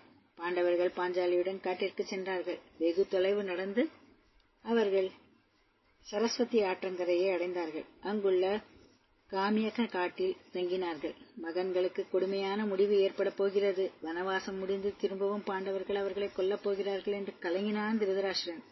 விதுரா, இப்பொழுது நான் என்ன செய்வது என்று கேட்டான். பாண்டவர்களை திரும்ப வரவழையுங்கள், அவர்கள் நாட்டை அவர்களிடம் ஒப்படையுங்கள் என்று மகன்களை காப்பாற்ற இதுதான் ஒரே வழி என்றார் விதுரர். கோபம் கொண்ட திருதராஷ்டிரன், எனக்காகவோ என் மகன்களின் நன்மைக்காகவோ நீ பேசுவதே இல்லை. எப்பொழுதும் பாண்டவர்கள் பக்கமே பேசுகிறாய். இங்கிருந்து எங்கேயாவது போய்விடு என்று எரிச்சலுடன் சொன்னான். அங்கிருந்து புறப்பட்ட விதுரர் பாண்டவர்கள் தங்கியிருந்த காட்டிற்கு வந்தார். அவர்கள் இருந்த நிலையை பார்த்தார். பெருமையுடன் அரச வாழ்வு வாழ்ந்தவர்கள் காட்டில் துன்பப்படுகிறார்களே என்று உள்ளம் நொந்தார். அங்கே திருதராஷ்டிரன் விதுரனிடம், ஏன் கோபமாக பேசினேன்? அவன் என் நல்லதற்காகத்தானே சொன்னான். பிள்ளை பாசம் என் அறிவை மறைத்துவிட்டதே என்று வருந்தினான். தேரோட்டி சஞ்சயனை அழைத்து அவன் காட்டிற்கு சென்று விதுரனை நான் அழைத்ததாக சொல் என்றான். சஞ்சயனும் விதுரரை சந்தித்து நடந்ததை சொன்னார். தமையன் மீது அன்பு வைத்திருந்த விதுரர் அஸ்தினாபுரம் திரும்பினார். பாண்டவர்களுக்கு ஆறுதல் சொல்வதற்காக கண்ணன் காட்டிற்கு வந்தார். தலைவிரி கோலமாக இருந்து பாஞ்சாலி, கண்ணா, தாங்க முடியாத அவமானங்களை பட்டுவிட்டோம் என்று கதறி அழுதாள். உணர்ச்சி வயப்பட்ட கண்ணன், பாஞ்சாலி, அழாதே. நீ அழுததற்கு மேலாக கௌரவர்களின் மனைவியர்கள் அழப்போகிறார்கள். அதை பார்க்க கௌரவர்கள் உயிருடன் இருக்க மாட்டார்கள் என்றார். கானக வாழ்க்கையில் பாண்டவர்களுக்கு 5 ஆண்டுகள் கழிந்தன. வியாசமுனிவர் அங்கு வந்தார்.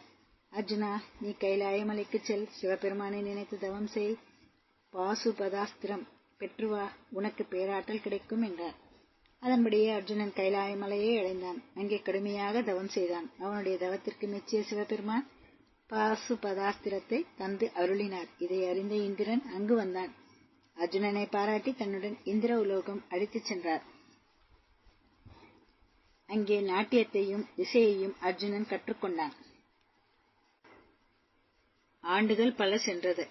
அர்ஜுனன் திரும்பவே இல்லை. அவனுக்கு என்ன நேர்ந்ததோ என்று பாண்டவர்கள் வருந்தியபடி இருந்தார்கள். திரும்ப வந்த அர்ஜுனன் உடன் பிறந்தவர்களை வணங்கினான்.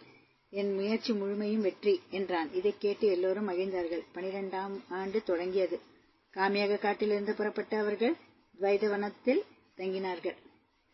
அங்கே துரியோதனன் 2 ஆண்டுகளில் பாண்டவர்கள் திரும்ப வந்து ஆட்சியை கேட்பார்களே, மறைந்து வாழும் ஓராண்டில் எப்படியும் அவர்களை கண்டுபிடிக்க வேண்டும், மீண்டும் காற்றிற்கு அனுப்ப வேண்டும் என்று முடிவு செய்தான். ஒற்றர்களை அழைத்து அவன், நீங்கள் பாண்டவர்களை நிழல் போல தொடருங்கள், அவர்களை பற்றிய செய்திகளை அனுப்பிக் கொண்டே இருக்க வேண்டும் என்று கட்டளையிட்டான்.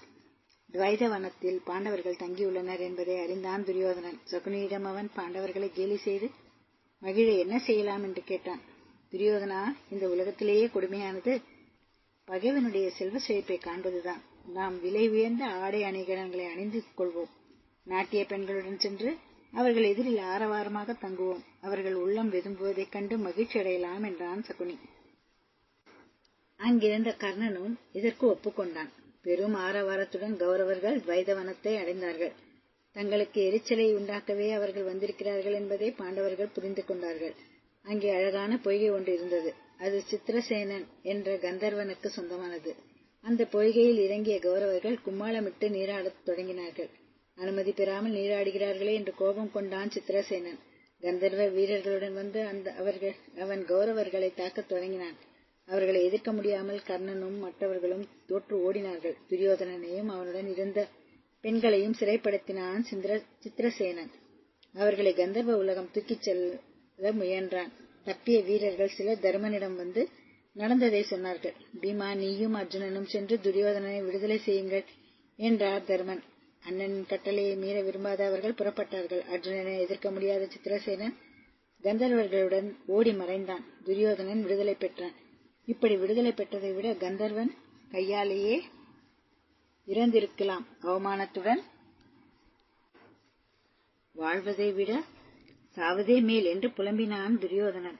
அங்கு வந்த கர்ணனும் துச்சாதனனும் அவனுக்கு ஆறுதல் சொன்னார்கள். பிறகு அவர்கள் அஸ்தினாபுரம் திரும்பினார்கள். துரியோதனனை மகிழ்ச்சிப்படுத்த நினைத்தான் கர்ணன். ராசசூய வேள்வி செய்தால்தான் பாண்டவர்கள் புகழ் பெற்றார்கள். அந்த வேள்வியை நீங்களும் செய்யுங்கள், எந்த தடையும் ஏற்படாமல் நான் பார்த்துக் கொள்கிறேன் என்றான். துரியோதனனும் இதற்கு ஒப்புக்கொண்டான். ராசசூய வேள்விக்கான ஏற்பாடுகள் நடந்தன. எல்லா நாட்டு அரசர்களும் வேள்வியில் கலந்து கொண்டனர். வனவாசத்தில் இருந்ததால் பாண்டவர்கள் அங்கு வரவில்லை. வேள்வி சீரும் சிறப்பமாக நடந்து முடிந்தது. அரசர்கள் அனைவரும் துரியோதனனை பாராட்டி விடை பெற்றார்கள். மகிழ்ச்சி அடைந்த துரியோதனன், கர்ணா, உன் வலிமையால் தான் இத்தகைய பெருமையை பெற முடிந்தது. உன் உதவியால் எதிரிகளே இல்லாமல் வாழப்போகிறேன் என்று பூரிப்புடன் சொன்னான். பெருமையுடன் கர்ணன், நான் போரில் அர்ஜுனனை கொல்வேன், இது உறுதி என்றான். இதை கேட்ட கௌரவர்கள் ஆரவாரம் செய்தார்கள். அங்கே கானகத்தில் பாண்டவர்களுக்கு 12ஆம் ஆண்டு நடக்கத் தொடர்ந்தது. பாண்டவர்கள் ஐவரும் வேட்டையாட சென்று கொண்டிருந்தனர். பாஞ்சாலி மட்டும் தனியே இருந்தாள். துரியோதனனின் தங்கை கணவனான ஜெயத்ரன் அந்த வழியாக வந்தான். பாஞ்சாலியை கண்ட அவன் அழகில் மயங்கினான். அவளை வலுக்கட்டாயமாக தூக்கிச் சென்றான். வேட்டை முடிந்து பாண்டவர்கள் திரும்பினார்கள். அழுது புலம்பிய பாஞ்சாலியின் தோழி நடந்ததை அவர்களிடம் சொன்னாள். கோபத்துடன் விரைந்து சென்ற பீமன் ஜெயத்ரனை தாக்கி சிறைப்பிடித்தான். அங்கு வந்த தர்மன், பீமா, இவன் உறவினன், நமக்கு தீங்கு செய்தாலும் நாம் பதிலுக்கு தீங்கு செய்யக்கூடாது, இவனை விட்டுவிடு என்றான். கோபம் அடங்காத பீமன் ஜெயத்ரனின் தலைமுடியை அலங்கோலமாக வெட்டினான். பிழைத்துப்போ என்றான். எனக்கு ஏற்பட்ட இந்த அவமானத்தை பாண்டவர்கள் பழிக்கு பழி வாங்குவேன் என்று உறுதி பூண்டான் ஜெயத்ரதன். கானக வாழ்க்கை முடியப் போகிறது. இங்கே இருந்தால் கௌரவர்கள் கண்டுபிடித்து விடுவார்கள் என்று பாண்டவர்கள் நினைத்தார்கள். அங்கிருந்து புறப்பட்ட அவர்கள் பல நாட்கள் பயணம் செய்தார்கள். காடுகள் பலவற்றை கடந்தார்கள். களைப்புடன் அடைந்த அவர்களுக்கு கடுமையான வறட்சி ஏற்பட்டது. நகுலனை பார்த்து தர்மன், எங்காவது தண்ணீர் இருந்தால் கொண்டு வா என்றான். நேரமானதை தவிர நகுலன் திரும்பவே இல்லை. அடுத்ததாக சகாதேவன் சென்றான். அடுத்தடுத்து அர்ஜுனனும் பீமனும் சென்றார்கள். தம்பியர் யாரும் திரும்பாததை கண்டான் தருமன். தண்ணீரை தேடி புறப்பட்டான். ஒரு பொய்கையை கண்டு அருகே சென்றான். அதன் கரையில் தம்பியர் 4 இறந்து கிடப்பதை கண்டான்.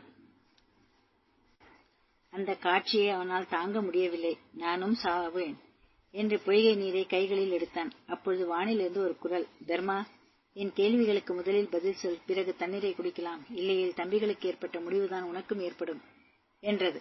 கேள்விகளை கேள் என்றான் தர்மன். வானில் இருந்த 7 கேள்விகள் எல்லாம் தகுந்த பதில்களை சொன்னான். தர்மா, நான் ஒரு யக்ஷன். உன் பதில்களால் மகிழ்ந்தேன். உன் தம்பியரில் ஒருவருக்கு உயிர் தருகிறேன். யார் உயிர் பெற வேண்டும் என்று கேட்டது அந்த குரல்.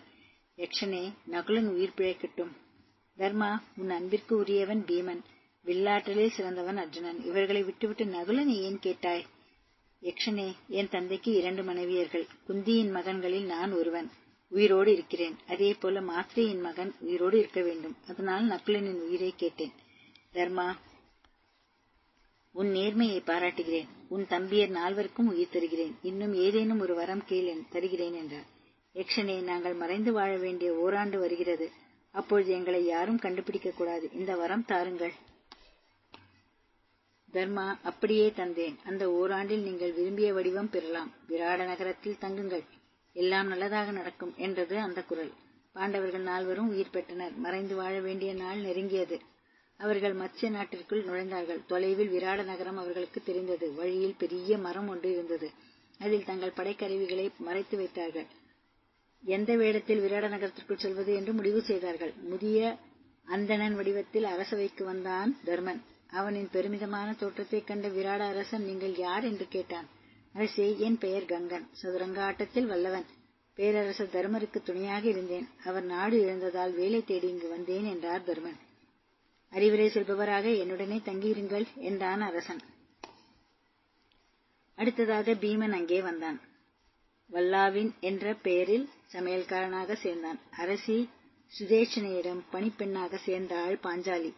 ஆணும் பெண்ணும் அல்லாத அலி வடிவத்தில் வந்தான் அர்ஜுனன். நான் ஆடல் கலையிலும் பாடல் கலையிலும் வல்லவள். என் பெயர் பிருகநலை என்றான். தன் மகள் உத்தரைக்கு அவனை ஆசிரியராக நியமித்தான் அரசன். நகுலனுக்கு குதிரை லாயத்தில் வேலை கிடைத்தது. அரசனின் பசுக்களை பாதுகாக்கும் பொறுப்பு சகாதேவனுக்கு கிடைத்தது. அங்கே அவர்களுக்கு எந்த சிக்கலும் இல்லாமல் 10 மாதங்கள் கழிந்தன. அரசியின் தம்பி கீசகன் அங்கே படைத்தலைவனாக இருந்தான். வலிமை வாய்ந்த அவன் கொடியவனாகவும் இருந்தான். அரசனும் மற்றவர்களும் அவனை பார்த்து நடுங்கினார்கள். பணிப்பெண்ணாக இருந்த பாஞ்சாலியை பார்த்தான் அவன். அவன் அழகில் மயங்கினான். அவன் அவளை கட்டி அணைக்க முயன்றான். அந்த கொடியவனின் பிடியிலிருந்து தப்பித்தாள் பாஞ்சாலி. அழுது புலம்பியபடி அரசவைக்கு ஓடி வந்தாள். அரசே, என்னை காப்பாற்றுங்கள் என்று கதறினான். அங்கே அந்த கீச்சகன் அவள் கூந்தலை பிடித்து இழுத்தான். அவளை எட்டி உதைத்தான். யாரும் அவளை தடுக்க முயற்சி செய்யவில்லை. இந்த கொடுமையை பார்த்து அரசன் நடுங்கினான். யாரையும் மதிக்காமல் கீச்சகன் அங்கிருந்து சென்றான். அன்றிரவு பீமனை தனியே சந்தித்தான் பாஞ்சாலி. தனக்கு ஏற்பட்ட அவமானத்தை சொல்லி அழுதாள். கோபம் கொண்ட பீமன், நாளைய இரவு கீச்சகனை நாட்டிய அரங்கத்திற்கு வரச்சை, அவனை கொல்கிறேன் என்றான். மறுநாள் பாஞ்சாலியிடம் வந்த கீச்சகன், என்னை எதிர்ப்பவர் யாருமில்லை, எனக்கு நீ இணங்கினால் ஆக வேண்டும் என்றான். இனிமையாக பேசிய பாஞ்சாலி யாரும் அறியாமல், இன்றிரவு நாட்டிய அரங்கிற்கு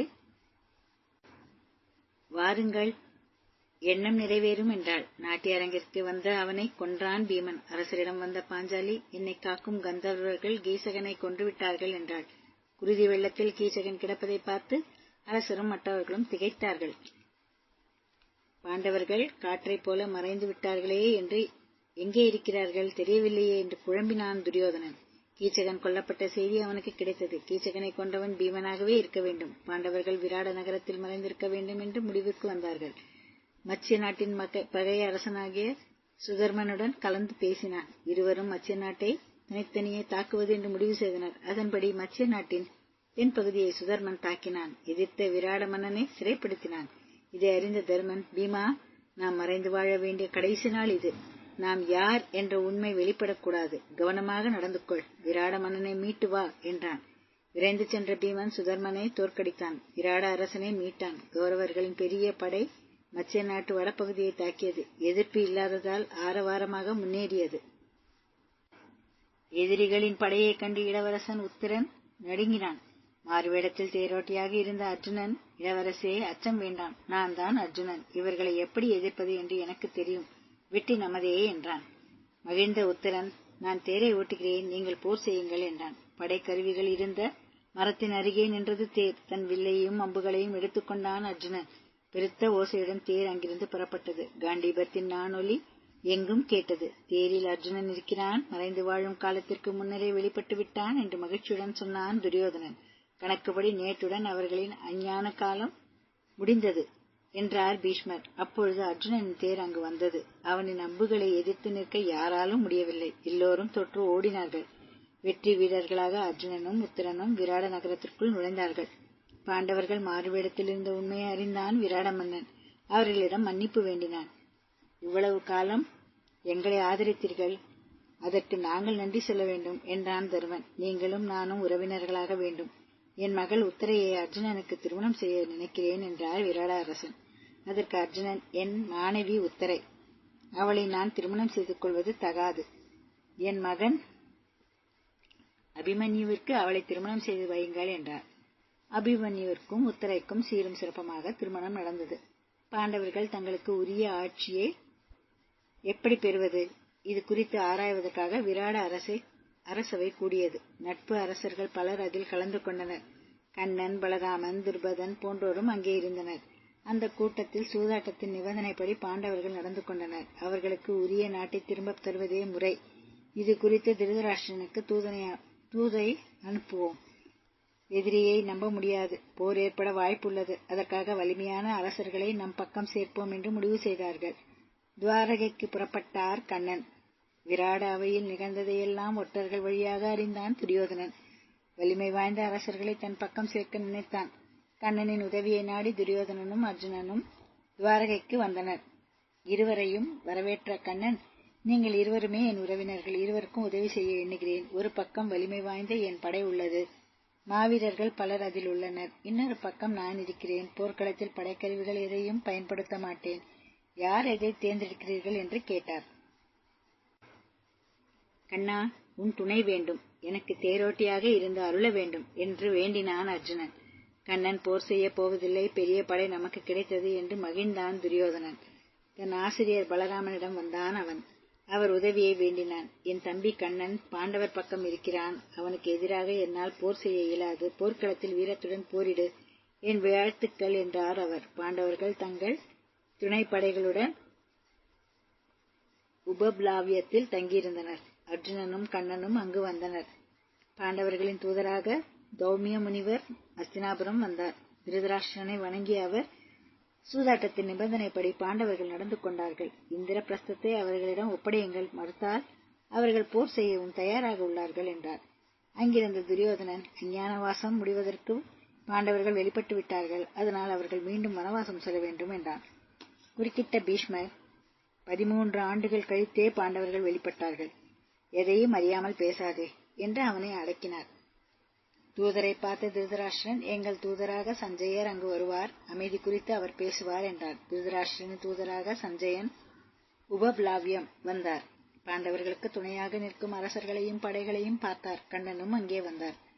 தர்மனிடம் சஞ்சயன், அமைதியை என்றும் நன்மை தரும், பொறுமைக்கு இலக்கணமானவர் நீர், ஆட்சியில் உரிமையை விட்டுவிடும், உடன் பிறந்தவர்களுடன் அஸ்தினாபுரம் வந்து மகிழ்ச்சியாக வாழும் என்று இனிமையாக பேசினார். குறுக்கிட்ட கண்ணன், திருதராஷ்டிரன் தன் மக்களைப் போல பாண்டவர்களை நினைக்கவில்லை, பாண்டவர்களுக்கு உரியதை தர தயாராக இல்லை, அப்படித்தானே என்று கோபத்துடன் கேட்டார். இறுதியாக தர்மன், எங்களுக்கு உரிய நாட்டை தர சொல்லுங்கள், நாங்கள் 5 இருக்கிறோம், 5 ஊர்களையும் எங்களுக்கு தர சொல்லுங்கள், அமைதியாக இருக்கிறோம், இதையும் மீறி போர் நிகழ்ந்தால் அந்த பழி எங்களை சேராது என்றான். அஸ்தினாபுரம் திரும்பிய சஞ்சயன் தர்மன் சொன்னதை சொன்னான். பாண்டவர்களுக்கு உரிய நாட்டை அவர்களுக்கு தந்துவிடுவோம், போர் அழிவிலிருந்து நாட்டை காப்பாற்ற இதுவே வழி என்று பீஷ்மரும் துரோணரும் கருத்து தெரிவித்தனர். மூர்கனான துரியோதனனோ, ஊசி முனையாகவும் நிலமும் பாண்டவர்களுக்கு தரமாட்டேன், ஊசி முனை அளவு நிலமும் பாண்டவர்களுக்கு தரமாட்டேன், அவர்களை போர்க்களத்தில் சந்திப்பேன் என்று உறுதியாக சொன்னான். உபப்ளாவியத்தில் கண்ணனை வணங்கிய தர்மன், என் உள்ளம் போரை விரும்பவில்லை, அமைதியையே நாடுகிறது. இந்த இக்கட்டான சூழலில் நாங்கள் எப்படி நடந்து கொள்ள வேண்டும், வழிகாட்டுங்கள் என்று வேண்டினான். தர்மா, உங்கள் தூதனாக நானே அஸ்தினாபுரம் செல்கிறேன், போரை தவிர்க்க என்னாலான முயற்சி செய்கிறேன். ஆனால் துரியோதனன் அமைதிக்கு ஒப்புக்கொள்வான் என்று நினைக்கவில்லை, போருக்கான ஆயுதங்களை செய்யுங்கள் என்றார் கண்ணன். அமைதி தூதராக அஸ்தினாபுரம் வந்தார் கண்ணன். அவரை சிறப்பாக வரவேற்று உயரிய மரியாதைகள் தந்தான் திருதராஷ்டிரன். ஆனால் கண்ணனோ அரண்மனையில் தங்காமல் விதுரனின் இல்லத்தில் தங்கினார். குந்தியை சந்தித்து பாண்டவர்களை பற்றிய செய்திகளை தெரிவித்தார். மறுநாள் அவர் அரசவைக்கு வந்தார். போரினால் ஏற்படக்கூடிய கொடுமைகளை விரிவாக சொன்னார். அமைதியாக செல்வதே இரு தரப்பினருக்கும் நல்லது. மகன்களின் பேராசையை கண்டித்து வையுங்கள், பாண்டவர்களுக்கு உரிய நாட்டை அவர்களிடம் தர வழி தேடுங்கள் என்று திருதராஷ்டிரிடம் சொன்னார். உடனே துரியோதனன், ஊசி முனையளவு நிலமும் பாண்டவர்களுக்கு தரமாட்டோம், இது உறுதி என்றான். கோபமாக அவையை விட்டு வெளியேறினான். நாட்டு நன்மைதான் இன்றியமையாதது. அதற்காக நீங்கள் துரியோதனனை கட்டுப்படுத்த வேண்டும் என்றார் கண்ணன். துரியோதனன், சகுனி, கர்ணன், துச்சாதனன் 4 ஒன்று கூடினார்கள். கண்ணனின் பேச்சை கேட்டு என்னை சிறை செய்ய போகிறார்கள். அதற்கு முன் நாம் கண்ணனை சிறைப்படுத்த வேண்டும் என்றான் துரியோதனன். இதை அறிந்த கண்ணன் கடும் கோபம் கொண்டார். திருதராஷ்டிரனை பார்த்து அவர், உன் மகனுக்கு அறிவே இல்லையா? நான் யார் என்பது அவனுக்கு தெரியாதா? என்னை சிறை செய்ய அவனால் முடியுமா? நான் தூதனாக வந்ததால் அவன் உயிர் பிழைத்தான் என்றார். என் பெருமையை எல்லோரும் பாருங்கள் என்று விஸ்வரூபம் எடுத்தார். விண்ணுக்கும் மண்ணுக்கும் நின்றார். அவர் உடலில் பிரம்மன் முதலான தேவர்கள் இருந்தார்கள். சூரிய சந்திரனும் முனிவர்களும் இருந்தனர். உலகில் உள்ள எல்லா உயிரினங்களும் அங்கே காட்சி தந்தன. திருதராஷ்டிரனுக்கு பார்வை உண்டாகுமாறு அருள் செய்தார் கண்ணன். அவனும் கண்ணனை பக்தியுடன் வணங்கினார். அங்கிருந்த எல்லோரும் கண்ணனின் பேருருவை கண்டு கண்ணா கண்ணா என்று பக்தி பரவசத்தில் மூழ்கினர். மீண்டும் பார்வையற்றவன் ஆனான் திருதராஷ்டிரன். தன் இயல்பான வடிவத்திற்கு வந்தார் கண்ணன். விதுரரின் இல்லத்திற்கு திரும்பினார். விடியற்காலை நேரம். வழக்கம் போல நீராடிய கர்ணன் கதிரவனை வழிபட்டான். அவன் முன் தோன்றிய கதிர், கடவுளே, உனக்கு ஆபத்து வர உள்ளது. இந்திரன் தன் மகன் அர்ஜுனனுக்காக உன்னிடம் வரப்போகிறான். உன் கவச குண்டலங்களை தானமாக கேட்கப் போகிறான். அவை உன் உடலில் இருந்தால் உனக்கு அழிவில்லை. அவற்றை தந்துவிடாதே என்றார். தந்தையே, யாரும் எதையும் கேட்டு நான் மறுத்ததில்லையே என்றான் கர்ணன். மகனே, இந்திரனிடம் பதிலுக்கு சக்தி ஆயுதத்தை கேள். யாரையும் கொல்லும் ஆற்றல் அதற்குண்டு என்று சொல்லி மறைந்தார் அவர். அதன்படியே அந்தணர் வேடத்தில் இந்திரன் கர்ணனிடம் வந்தார். கவச குண்டலங்களை பெற்றார். பதிலுக்கு சக்தி ஆயுதத்தை தந்தார். இந்த ஆயுதம் எதிரியை கொன்றவுடன் என்னிடம் வந்துவிடும் என்று சொல்லி மறைந்தார். கர்ணனை பாண்டவர் பக்கம் சேர்க்க வேண்டும் என்று நினைத்தார் கண்ணன். அதற்காக கர்ணனின் மாளிகைக்கு வந்தார். கர்ணா, நீ நல்லவன். தீயவர்களாகிய கௌரவர்களின் தொடர்பை விட்டுவிடு. போரில் பங்கெடுத்துக் கொள்ளாதே என்றார். கண்ணா, நீங்கள் அறியாதது ஒன்றுமில்லை. என் உயிரினும் மேலான நண்பன் துரியோதனன். எந்த சூழலிலும் அவனை விட்டு விலக மாட்டேன். கர்ணா, உன் பிறப்பு உண்மையை சொல்கிறேன். உன்னை பெற்ற தாய் குந்தி தேவிதான். பாண்டவர்கள் உன் தம்பியராவர். தம்பியர் பக்கம் சேர்ந்துவிடு என்றார். இதை கேட்ட கர்ணன் திகைத்தான். அவன் கண்களிலிருந்து கண்ணீர் வழிந்தது. உணர்வு வரப்பெற்ற அவன், கண்ணா, நண்பனுக்காக போரிடுவதே என் கடமை.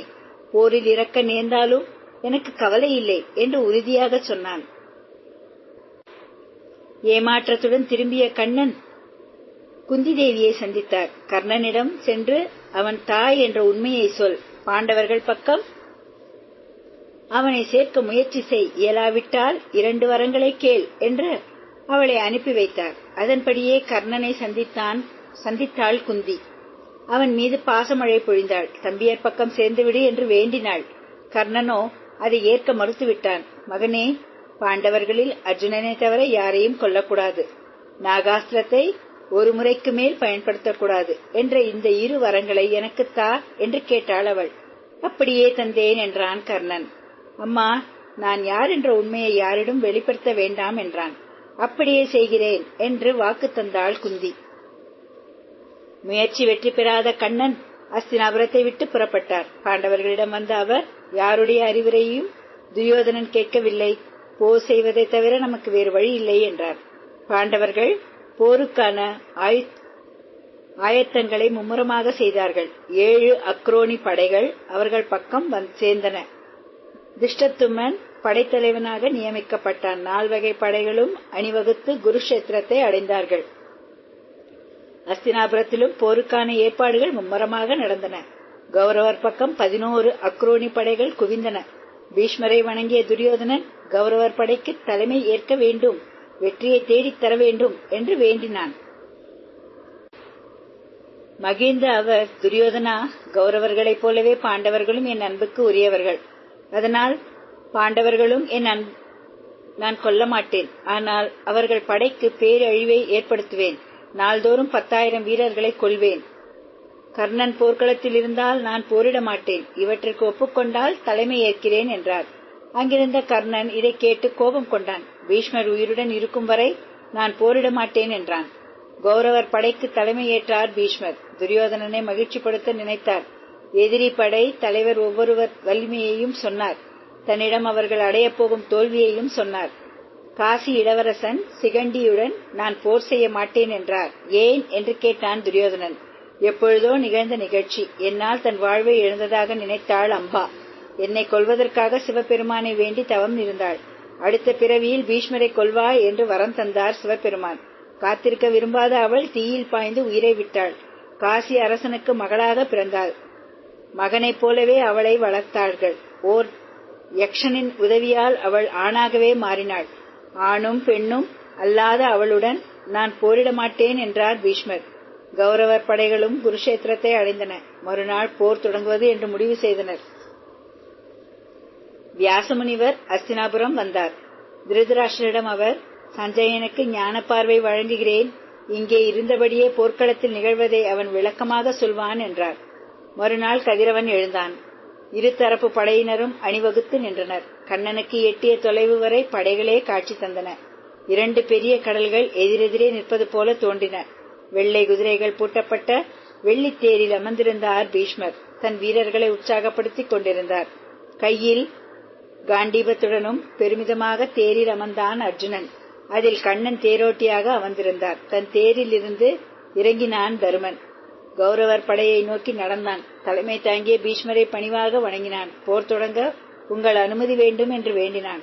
உள்ளம் நெகிழ்ந்த பீஷ்மர், தர்மா, நேர்மை உன் பக்கம் உள்ளது, உன்னை வெல்ல யாராலும் முடியாது என்று வாழ்த்தினார். தன் ஆசிரியர்களான துரோணரையும் கிருபாச்சாரியாரையும் வணங்கினான் தர்மன். பிறகு தன் படை வீரர்களிடம் திரும்பினான். கண்ணா, நம் தேரை 2 படைகளுக்கும் நடுவே நிறுத்துங்கள். நம்மை எதிர்த்து உயிரை விட வந்திருப்பவர்கள் யார் யார் என்று பார்க்கிறேன் என்று பெருமிதத்துடன் சொன்னான் அர்ஜுனன். கண்ணனும் 2 படைகளுக்கு நடுவே தேரை நிறுத்தினான். பீஷ்மர், துரோணர் என்று ஒவ்வொருவராக பார்த்துக் கொண்டே வந்தான் அர்ஜுனன். ஆ, இங்கே என் பாட்டனார் உள்ளார், என் மதிப்புக்குரிய ஆசிரியர்கள் உள்ளனர், நெருங்கிய உறவினர்களும் நண்பர்களும் உள்ளனர். இவர்களையா நான் கொல்ல வேண்டும் என்று உள்ளம் கலங்கினான். கண்ணா, எனக்கு வேண்டியவர்கள் அனைவரும் எதிரே நிற்கிறார்கள். இவர்களை கொன்று கிடைக்கும் ஆட்சியும் செல்வமும் எனக்கு வேண்டாம். போர் செய்யவே என் உள்ளம் பதறுகிறது. நான் இவர்கள் மீது அம்பு தொடுக்க மாட்டேன் என்று கண்ணீர் மல்க சொன்னான். அவன் கையில் இருந்த காண்டீபம் நழுவியது. அப்படியே தேரில் சாய்ந்தான். அர்ஜுனா, மாவீரனான நீ கோழையைப் போல பேசலாமா? போர்க்களத்தில் ஒப்பாரி வைப்பது வீரனுக்கு அழகா? இதனால் பெருமை அழிந்து பழி பாவமே சேரும். நீ கொல்லாவிட்டாலும் இவர்கள் சாகத்தான் போகிறார்கள். உடலுக்குத்தான் அழிவே தவிர உயிரை யாராலும் அழிக்க முடியாது. அதனால் கொல்பவனோ கொல்லப்படுபவனோ யாரும் கிடையாது. நாம் புதிய புதிய ஆடை அணிகிறோம். அதுபோல இந்த உயிரும் வெவ்வேறு உடலை அடையும். பிறப்பும் இறப்பும் உயிருக்கு கிடையாது. கடமையும் செய்வதே உன் போன்ற வீரனுக்கு அழகு. உள்ள சோர்வுக்கு இடம் தராதே என்று அறிவுரை சொன்னார் கண்ணன். தன் தெய்வீக வடிவத்தையும் அவனுக்கு காட்டினார். கண்ணன் அர்ஜுனனுக்கு கூறிய உபதேசங்களில் முக்கிய பகுதி. எது நடந்ததோ அது நன்றாகவே நடந்தது. எது நடந்து கொண்டு இருக்கிறதோ அது நன்றாகவே நடக்கிறது. எது நடக்க இருக்கிறதோ அதுவும் நன்றாகவே நடக்கும். நீ எது கொண்டு வந்தாய் இழப்பதற்கு? நீ எதை படைத்து இருந்தாய் அழிப்பதற்கு? நீ எதை பெற்றாயோ அது இங்கிருந்தே பெறப்பட்டது. இன்று உன்னுடையது எதுவோ அது நாளை வேறொருவனுடையது. அர்ஜுனா, உலகத்தில் நடந்துவிட்ட செயல்களும் இப்போது நடந்து கொண்டிருக்கிற செயல்களும் இதற்கு பிறகு நடக்கப் போகிற செயல்களும் என்னுடைய செயல்கள். இந்த என்னுடைய செயல்கள் அனைத்தையும் நான் நன்றாகவே செய்து வருகிறேன். நீ உன்னுடைய கடமையை ஒழுங்காகவும் நியாயமாகவும் மன உறுதியோடும் செய். அவ்வாறு உன்னுடைய கடமையை செய்வது மட்டும்தான் உன்னுடைய வேலை. அதனால் உண்டாகும் பலனை பற்றி நீ கவலைப்படாதே. அர்ஜுனா, நீயோ அல்லது வேறு எந்த மனிதனோ தான் பிறக்கும் போது எதையும் கொண்டு வருவதில்லை. மனிதன் இந்த உலகிற்கு வரும்போது வெறும் உடலை மட்டும்தான் கொண்டு வருகிறான். மனிதனின் செல்வம், புகழ், உறவினர்கள், நண்பர்கள் முதலிய அனைத்தும் என்னால் படைக்கப்பட்டது. அப்படி இருக்கும்போது உன்னுடையது என்று நீ எதை அழிக்கப் போகிறாய்? அர்ஜுனா, நீ எதை பெற்றுக் கொண்டாயோ அது எல்லாம் இங்கிருந்தே எடுக்கப்பட்டது. இந்த உலகத்தில் எதுவும் உன்னுடையதல்ல, எல்லாம் என்னால் உருவாக்கப்பட்டது. அர்ஜுனா, இங்கே எவையெல்லாம் உன்னுடையது என்று நினைக்கிறாயோ அவையெல்லாம் நாளைக்கு வேறு ஒருவனுடையது. ஆகவே நான் எனது என்ற அகந்தையை அழித்துவிடு என்ற அறிவுரை கூறினான் கண்ணன். கண்ணா, என் கலக்கம் நீங்கியது, தெளிவு பெற்றேன், வீரத்துடன் நான் போர் செய்வேன் என்றான் அர்ஜுனன். அர்ஜுனனுக்கு கண்ணன் சொன்ன அறிவுரைகளே பகவத்கீதை என்று வழங்கப்படுகிறது. போர் தொடங்கியது. பாண்டவர் படைத்தலைவன் திஷ்டத்துமனின் சங்கு ஒலித்தது. பீஷ்மரின் சங்கும் பேரோசை எழுப்பியது. இரண்டு படைகளும் ஆரவாரத்துடன் போர் செய்ய தொடங்கின. அப்பொழுது எழுந்த புழுதி கதிரவனையே மறைத்தது. எங்கும் அம்பு மழையாக காட்சியளித்தது. வீரர்களின் அலறல் கேட்டபடி இருந்தது. பீஷ்மர் எண்ணற்ற வீரர்களை கொன்றார். அவர் சென்ற இடமெல்லாம் பாண்டவர் படைக்கு பேர் அழிவு ஏற்பட்டது. முதல் நாள் போர் கௌரவர்களுக்கு வெற்றியாக முடிந்தது. பாண்டவர்கள் தரப்பில் விராட இளவரசர்களான உத்தரனும் சுவேதனும் இறந்தார்கள். இரண்டாம் நாள் போர் தொடங்கியது. சீற்றத்துடன் தேரில் அமர்ந்தான் அர்ஜுனன். அவன் தேர் சென்ற இடமெல்லாம் எதிரிகள் வீழ்ந்த வண்ணம் இருந்தனர். யாராலும் அவனை எதிர்த்து நிற்க முடியவில்லை. அன்றைய போர் பாண்டவர்களுக்கு பெரிய வெற்றியாக முடிந்தது. அன்றிரவு பீஷ்மரிடம் வந்த துரியோதனன், நீங்கள் போர்க்களத்தில் இருக்கும்போதே கௌரவருக்கு இவ்வளவு இழப்பா? பாண்டவர்களோடு நீங்கள் உண்மையாக போரிடவில்லை என்று குறை சொன்னான். கோபம் கொண்ட பீஷ்மர், நாளை என் வீரத்தை பார், கண்ணனையே படைக்கலம் எடுக்க வைக்கிறேன் என்றார். மூன்றாம் நாள் போர் தொடங்கியது. போர் வெறி கொண்ட காலனைப் போல பீஷ்மர் காட்சி தந்தார். அவர் சென்ற இடங்களிலெல்லாம் எதிரிகளின் பிணங்கள் குவிந்தன. பாண்டவர் படை தோற்று ஓடத் தொடங்கியது. அர்ஜுனன் வீரத்துடன் போரிடவில்லை, அதனால்தான் பாண்டவர் படை ஓடுகிறது என்று கோபம் கொண்டார் கண்ணன். தேரிலிருந்து இறங்கிய அவர் கையில் சக்கரத்தை ஏந்தினார். பீஷ்மரை நோக்கிச் சென்றார். அவரை பணிவாக வணங்கிய பீஷ்மர், கண்ணா, உங்களால் கொல்லப்பட்டால் பெரும் புகழ் பெறுவேன் என்றார். கோபம் தணிந்த கண்ணன் மீண்டும் தேரில் ஏறினார். புத்துணர்ச்சி பெற்ற அர்ஜுனன் வீரத்துடன் போர் செய்தான். அவன் அம்பு மழையால் கௌரவர் படை நிலை குறைந்தது. நான்காம் நாள் போரில் அர்ஜுனனின் மகன் அபிமன்யு வீரத்துடன் போர் செய்தான். அவனை எதிர்க்க முடியாமல் அஸ்வத்தாமனும் சல்லியனும் பின்வாங்கினார்கள். துரியோதனன் தம்பியர் சிலரை பீமன் கொன்றான்.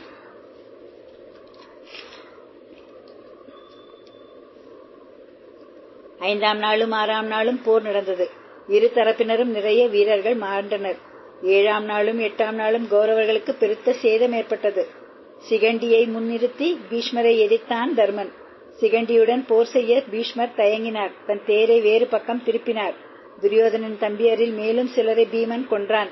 கடோத்கஜனும் கௌரவர் படைக்கு பேரழிவை ஏற்படுத்தினான். கௌரவர் படைக்கு ஏற்பட்ட தோல்வியைக் கண்டு வருந்தினான் துரியோதனன். அன்றிரவு பீஷ்மரை சந்தித்தான் அவன். மூவுலகங்களிலும் உங்களுக்கு இணையான மாவீரர் இல்லை. இத்தனை நாள் போர் புரிந்தும் எங்களுக்கு வெற்றி கிடைக்கவில்லை. பாண்டவர்களிடம் உள்ள அன்பே அதற்கு காரணம். போர் செய்ய விருப்பமில்லாவிட்டால் கர்ணனை படைத்தலைவனாக்க அனுமதி கொடுங்கள் என்று எரிச்சலுடன் சொன்னான். கோபம் கொண்ட பீஷ்மர், துரியோதனா, எந்த பக்கம் கண்ணன் இருக்கிறாரோ அந்த பக்கமே வெற்றி பெறும். என்னால் இயன்ற கடமையை செய்வேன். போர்க்களத்தில் வீரம் காட்டி இறப்பேனே ஒழிய வெறுமனை திரும்ப மாட்டேன் என்றார். 9வது நாள் போர் தொடங்கியது. மிகுந்த வீரத்துடன் பீஷ்மர் போர் செய்ய தொடங்கினார். பாண்டவர் படை பிரிவுகளை ஒவ்வொன்றாக அழித்தார். எதிர்த்த திஷ்டத்துமனும் துருபதன் விராடனை தோற்று ஓடும்படி செய்தனர். அன்றிரவு பாசறைக்கு திரும்பிய தர்மன் சோகத்துடன் இருந்தான். கண்ணா, வீடுமரால் நம் படை பெருமளவு அழிந்துவிட்டது. அவர் உயிருடன் இருக்கும் வரை நமக்கு வெற்றி கிடைக்காது என்று கலங்கினான். தர்மா, கலங்காதே, நாம் அனைவரும் பீஷ்மரின் பாசறைக்கு செல்வோம். அவரை அப்படியே எப்படி கொல்வது என்று அவரிடமே வழி கேட்போம் என்றான் கண்ணன். அதன்படியே நள்ளிரவில் பாண்டவர்களும் கண்ணனும் பீஷ்மரின் பாசறையை அடைந்தனர். அவரை வணங்கினார்கள். தாங்கள் வந்த நோக்கத்தை அவரிடம் தெரிவித்தனர். தர்மா, நான் உயிருடன் இருக்கும் வரை நீங்கள் வெற்றி பெற இயலாது. நான் பெண்களுடன் போர் செய்ய மாட்டேன். சிகண்டி பெண்ணாக பிறந்து ஆணாக மாறியவன். அவளை என் முன் நிறுத்தி போர் செய்யுங்கள். அப்பொழுது தான் படைக்கருவிகளை பயன்படுத்த மாட்டேன். அர்ஜுனன் அம்பு வீசி என்னை கொல்லட்டும் என்றார் அவர். 10ஆம் நாள் போர் தொடங்கியது. நாள்தோறும் 10,000 வீரர்களை கொன்ற பீஷ்மர் களைத்திருந்தார். சாவை எதிர்பார்த்தவர் போல ஆறாவாரமின்றி போர் செய்து கொண்டிருந்தார். அவர் முன் சிகண்டியை நிறுத்தினான் அர்ஜுனன். போர் செய்ய தயங்கி நின்றார் பீஷ்மர். அர்ஜுனன் அவர் மீது அம்புகளை குறிவைத்து எய்தான். எல்லா அம்புகளையும் ஏற்றுக்கொண்டார் அவர். அப்படியே விழுந்தார்.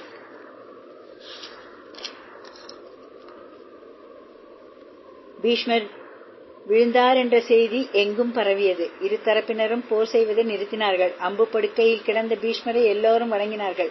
இப்பொழுது தட்சிணியாயம் நடக்கிறது. நல்ல காலமான உத்தராயணம் வரும் வரை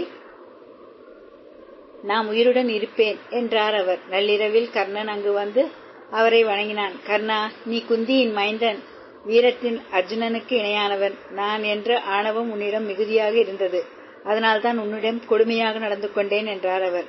உங்கள் உள்ளத்தை புண்படுத்தியிருந்தால் என்னை மன்னியுங்கள் என்றார் கர்ணன். துரோணரிடம் வந்த துரியோதனன் கௌரவர் படைக்கு தலைமை ஏற்க வேண்டும் என்றான்.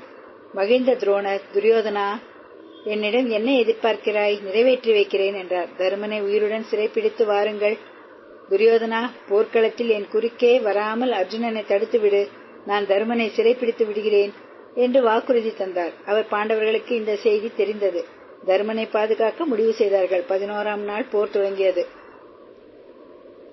போர்க்களம் எங்கும் துரோணரே காட்சியளித்தார். அவர் சென்ற இடமெல்லாம் பாண்டவர் வீரர்களின் பிணங்கள் குவிந்தன. அவரைப் போலவே கௌரவர் படைக்கு அர்ஜுனனும் அபிமன்யுவும் பேரழிவு ஏற்படுத்தினார்கள். தருமனின் தேரை நெருங்கினார் துரோணர். தருமன் சிறைப்பிடிக்கப்பட்டான் என்றே எல்லோரும் நினைத்தார்கள். அப்பொழுது அர்ஜுனனின் தேர் மின்னல் வேகத்தில் அங்கு வந்தது. அர்ஜுனனுக்கும் துரோணருக்கும் கடுமையான போர் நடந்தது. அர்ஜுனனை எதிர்க்க முடியாமல் துரோணர் திணறினார். கௌரவர் படை சிதறி ஓடியது. பாசறையில் துரோணரை சந்தித்த துரியோதனன், நீங்கள் தந்த வாக்குறுதி என்ன ஆயிற்று? தருமனை சிறைப்பிடித்தீர்களா என்று கோபத்துடன் கேட்டான். அர்ஜுனன் குறுக்கிட்டதால் என்னால் எதுவும் செய்ய முடியவில்லை. நான் சொன்னதை நீ நிறைவேற்றவில்லை. நாளையாவது தருமனின் உதவிக்கு வராமல் அர்ஜுனனை தடுத்துவிடு. நாம் தருமனை சிறைப்பிடிக்கிறேன் என்று அவனை அமைதிப்படுத்தினார். 12ஆம் நாள் போர் தொடங்கியது. துரியோதனின் திட்டப்படி திரிகர்த்தார்கள் அர்ஜுனனை போருக்கு அழைத்தனர். அவர்களுடன் போரிடச் சென்றான் அர்ஜுனன். தருமனை சிறை செய்ய நினைத்தார் துரோணர்.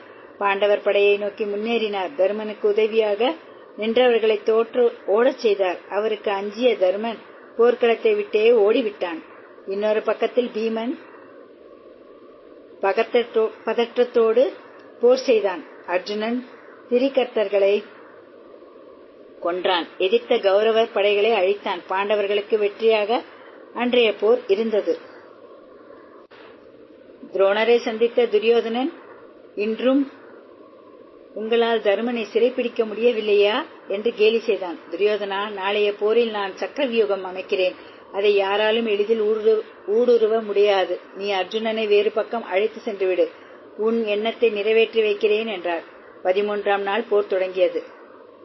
சமசப்தர்கள் அர்ஜுனனை போருக்கு அழைத்தார்கள். அவர்களுடன் போர் செய்ய சென்றான். அவன் சக்கரவியூக வாயிலை காத்து நின்றான். ஜெயத்ரதன், பீமன் முதலான மாவீரர்கள் பலமுறை முயற்சி செய்தனர். அவர்களால் அந்த வியூகத்திற்குள் நுழைய முடியவில்லை. அபிமன்யுவிடம் பீமன், உனக்கு இந்த வியூகத்திற்குள் நுழைய தெரியும், ஆனால் வெளியே வர தெரியாது. நீ முதலில் வியூகத்திற்குள் நுழை. உன்னை தொடர்ந்து நாங்களும் வருகிறோம். வியூகத்தை உடைத்து கௌரவர்களுக்கு தோல்வியை ஏற்படுத்தலாம் என்றான். அதன்படி வியூகத்தை உடைத்துக் கொண்டு உள்ளே நுழைந்தான் அபிமன்யு. தொடர முயன்ற பீமனையும் மற்றவர்களையும் ஜெயத்ரதன் தடுத்து நிறுத்தினான். என்ன முயன்றும் அவர்களால் வியூகத்திற்குள் செல்ல முடியவில்லை. அதற்குள் வியூகம் மூடப்பட்டது.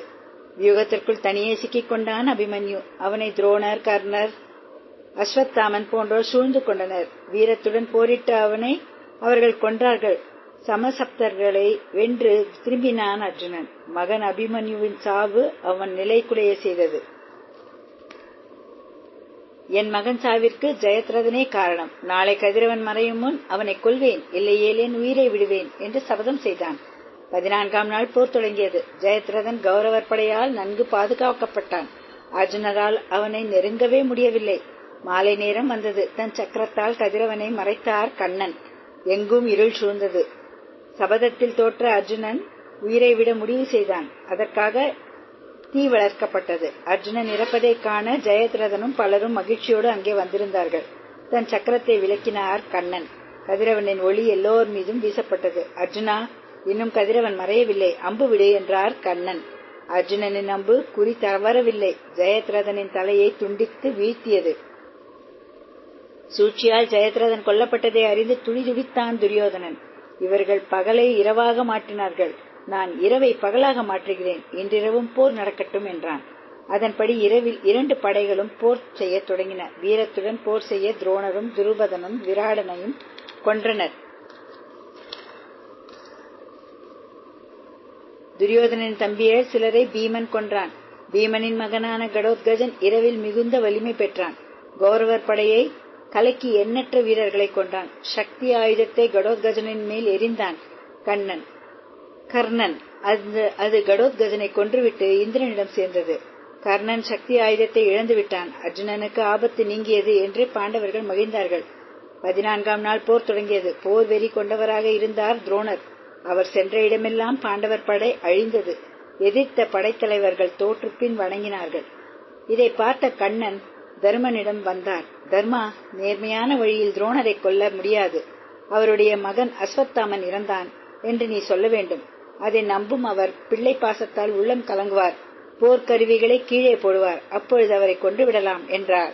தர்மனும் அதற்கு ஒப்புக்கொண்டார். அஸ்வத்தாமன் என்ற யானையை கொன்றான் பீமன். துரோணரிடம் அவன் அஸ்வத்தாமன் கொல்லப்பட்டான் என்று கத்தினான். அவன் பேச்சை நம்பாத துரோணர், தர்மா, அஸ்வத்தாமன் கொல்லப்பட்டது உண்மையா என்று பதற்றத்துடன் கேட்டார்.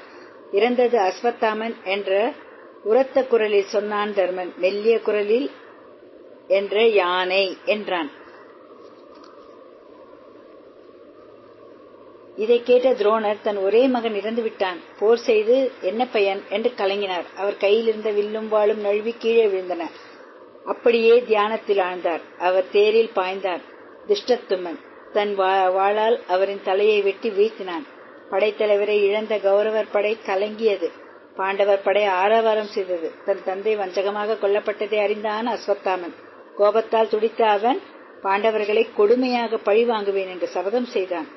நண்பன் கர்ணனிடம் வந்தான் துரியோதனன். கௌரவர் படைக்கு நீ தலைமை ஏற்க வேண்டும். பாண்டவர்களை விரைவில் அழித்து என் துன்பத்தை நீக்க வேண்டும் என்றான். 16ஆம் நாள் போர் தொடங்கியது. தலைமையேற்ற கர்ணன் கடுமையாக போர் செய்தான். நகுலனை கொல்லாமல் அவமானப்படுத்தி அனுப்பினான். பாண்டவர் படையின் பல பகுதிகளை அழித்தான். அதே போல பாண்டவர்களும் கௌரவர் படைக்கு பெரிய சேதத்தை உண்டாக்கினார்கள். கதிரவன் மறைந்தான். பாசறையை அடைந்த கர்ணன் துரியோதனனிடம், நண்பா, நாளைய போரில் நான் அர்ஜுனனை கொல்வேன், இல்லையேல் சாவேன் என்றான். இதுவே உறுதி என்றான். 17ஆம் நாள் போர் தொடங்கியது. சல்லியன் தேரோட்ட கர்ணன் தேரில் அமர்ந்தான். கர்ணனின் வில்லில் இருந்து அம்புகள் சீறி பாய்ந்தன. பாண்டவ வீரர்களின் அலறல் எங்கும் கேட்டது. கர்ணனுடன் போர் செய்தான் தருமன். தன் அம்புகளால் தருமனின் தேரை அழித்தான். கர்ணன் தருமனின் கவசத்தை உடைத்தான். போர்க்களத்தை விட்டு ஓடி உயிர் தப்பினான் தருமன். அடுத்ததாக அர்ஜுனன் கர்ணனோடு மோதினான். இருவருக்கும் நீண்ட நேரம் போர் தொடர்ந்தது. களைப்படைந்தான் அர்ஜுனன். தருமனுக்கு என்ன ஆயிற்றோ என்று கவலை கொண்டார் கண்ணன். தேரை பாசறைக்கு திருப்பினார். கர்ணனை கொன்று அவர்கள் வெற்றியுடன் வருவதாக நினைத்தான் தருமன். அவர்களை மகிழ்ச்சியுடன் வரவேற்றான். கர்ணன் இன்னும் சாகவில்லை என்பதை அறிந்தான் தருமன். கடும் கோபம் கொண்டான். அர்ஜுனா, உன் கையில் காண்டீபம் இருந்தது, என்ன பயன்? கர்ணனை கொல்லவில்லையா? நீ என்ன பேடியா என்று ஏசினான். கர்ணனை கொன்றுவிட்டு வருவேன் என்று அர்ஜுனன் கோபத்துடன் போர்க்களம் வந்தான். அங்கே பீமன் துச்சாதனனுடன் கடுமையாக மோதினான். பாஞ்சாலியை அவன் மானபங்கப்படுத்தியது நினைவுக்கு வந்தது. கோபத்துடன் அவனை தூக்கி எறிந்தான். தனது வலது காலை அவன் கழுத்தில் வைத்து அழுத்தினான். அவன் கைகளை பீத்து எறிந்தான். அவன் மார்பை பிளந்து குருதியை குடித்தான். வெறி பிடித்தவன் போல அவன் உடலின் மீது நாட்டியமாடினான். பீமன் செய்த கொடுமைகளைக் கண்டு எல்லோரும் திகைத்து நின்றார்கள். துரியோதனன் தம்பியர் இருவரையும் கொன்றான் பீமன். கர்ணனுக்கும் அர்ஜுனனுக்கும் மீண்டும் போர் தொடங்கியது. நாகாஸ்திரத்தை அர்ஜுனனின் கழுத்திற்கு குறிவைத்து எய்தான் கர்ணன். நாகாஸ்திரம் சீறி பாய்ந்தது. அர்ஜுனன் தப்பிக்க வழி இல்லை.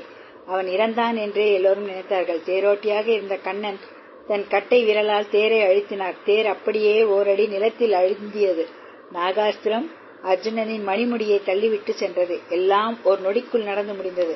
அர்ஜுனனின் தேர் பழைய நிலைக்கு வந்தது.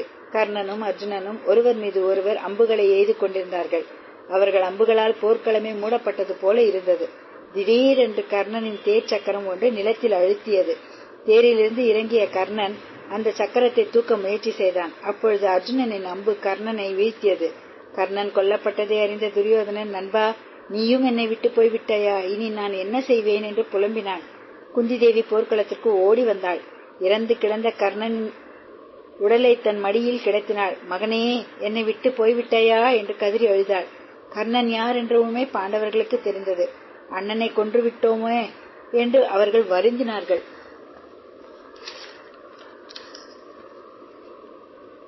துரியோதனிடம் வந்த கிருபாச்சாரியார் இப்பொழுதாவது சமாதானத்திற்கு ஒப்புக்கொள் என்று வேண்டினார். துச்சாதனனுக்கு நேர்ந்த கொடுமையை பார்த்தீர்கள் அல்லவா? என் உயிர் உள்ளவரை அது நடக்காது என்று உறுதியுடன் சொன்னான் துரியோதனன். 18ஆம் நாள் போர் தொடங்கியது. கௌரவர் படைக்கு சல்லியன் தலைமையேற்றான். முதல் நாள் போரில் இரு படைகளும் கடல் போல காட்சியளித்தன. இறுதி நாளான இன்றோ அவை சிரித்திருந்தன. இரு தரப்பிலும் இவ்வீரர்கள் சிலரே இருந்தனர். போர் தொடங்கியது. சல்லியனை தர்மன் கொன்றான். சகுனியை சகாதேவன் கொன்றான். துரியோதனன் தம்பியர் அனைவரையும் பீமன் கொன்றான். போர்க்களத்தில் மயங்கி விழுந்த துரியோதனனை அவன் குதிரை சுமந்து சென்றது. வெகு தொலைவு சென்ற அது ஒரு பொய்கையின் அருகே நின்றது. மயக்கம் தெளிந்த துரியோதனன் அந்த பொய்கையை பார்த்தான். உடல் சூட்டை தணிப்பதற்காக அதற்குள் மூழ்கினான். தண்ணீருக்கு உள்ளேயே இருந்தான். பாண்டவர்களுக்கு அவன் இருப்பிடம் தெரிந்தது. கண்ணனுடன் அவர்கள் அங்கு வந்தார்கள். துரியோதனா, கோழையைப் போல இங்கு ஏன் ஒளிந்திருக்கிறாய்? வீரனாக இருந்தால் வெளியே வா என்று கேலி செய்தான் பீமன். கோபத்துடன் வெளியே வந்தான் துரியோதனன். நான் போரிட தயார் என்றார். துரியோதனா, எங்களில் யாருடன் வேண்டுமானாலும் நீ போர் செய்யலாம். வெற்றி பெற்றால் நாடு உன்னுடையது என்றார் தர்மன். அவர்கள் ஐவரையும் ஒவ்வொருவராக பார்த்தான் துரியோதனன். பீமன் முகத்தில் வீரம் வெளிப்பட்டது. தர்மா, ஐவரில் பீமனே எனக்கு இணையானவன். நான் பீமனுடன் போர் செய்கிறேன் என்றான். இருவருமே கைகளில் கதையை எடுத்துக் கொண்டார்கள். போர் செய்ய தொடங்கினார்கள். வெற்றி தோல்வி அறிய முடியாமல் நீண்ட நேரம் போர் நடந்தது. துரியோதனன் கை ஓங்க தொடங்கியது. பீமன் தளர்ச்சி அடைந்தான். இதை பார்த்த கண்ணன் தன் தொடைகளை தட்டினான். பீமனுக்கு சைகை காட்டினான். குறிப்பை உணர்ந்தான் பீமன். தன் கதையால் துரியோதனனின் தொடையை ஓங்கி அடித்தான். துடிதுடித்து கீழே விழுந்தான் துரியோதனன். கோபமடங்காத பீமன் தன் கால்களால் அவனை எட்டி உதைத்தான். அங்கு வந்த பலராமன் இந்த கொடுமையை கண்டார். கதையால் போர் செய்பவர்கள் இடுப்புக்கு கீழே தாக்கக்கூடாது. விதியை மீறிய பீமனை கொல்லப் போகிறேன் என்று கலப்பையை எடுத்தார். அங்கிருந்த கண்ணன், அண்ணா, கோபம் வேண்டாம். இந்த போரில் கௌரவர்களா பாண்டவர்களா? விதிமுறைகள் பல மீறப்பட்டு விட்டன என்று அவரை அமைதிப்படுத்தினார். பிறகு எல்லோரும் அங்கிருந்து சென்றார்கள். கௌரவர்கள் தரப்பில் உயிருடன் இருந்த அஸ்வத்தாமனும் கிருபாச்சாரியாரும் கிருதவர்மனும் அங்கு வந்தார்கள். உயிருக்கு போராடி கொண்டிருந்த அரசனின் நிலையைக் கண்டு கலங்கினார்கள். கோபத்தால் துடித்த அஸ்வத்தாமன், அரசே, என்னை உங்கள் படைத்தலைவனாக நியமியுங்கள். பாண்டவர்களை குலத்தோடு அழித்து வெற்றியுடன் திரும்புகிறேன் என்று வெறியுடன் சொன்னான்.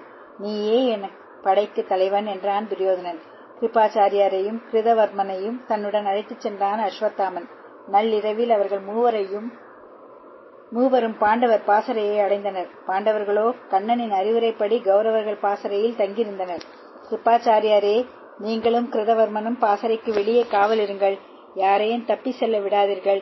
இரக்கம் காட்டாமல் கொல்லுங்கள் என்று கட்டளையிட்டான் அஸ்வத்தாமன். பிறகு அவன் பாசறைக்குள் நுழைந்தான். அங்கே எல்லோரும் நன்கு உறங்கிக் கொண்டிருந்தனர்.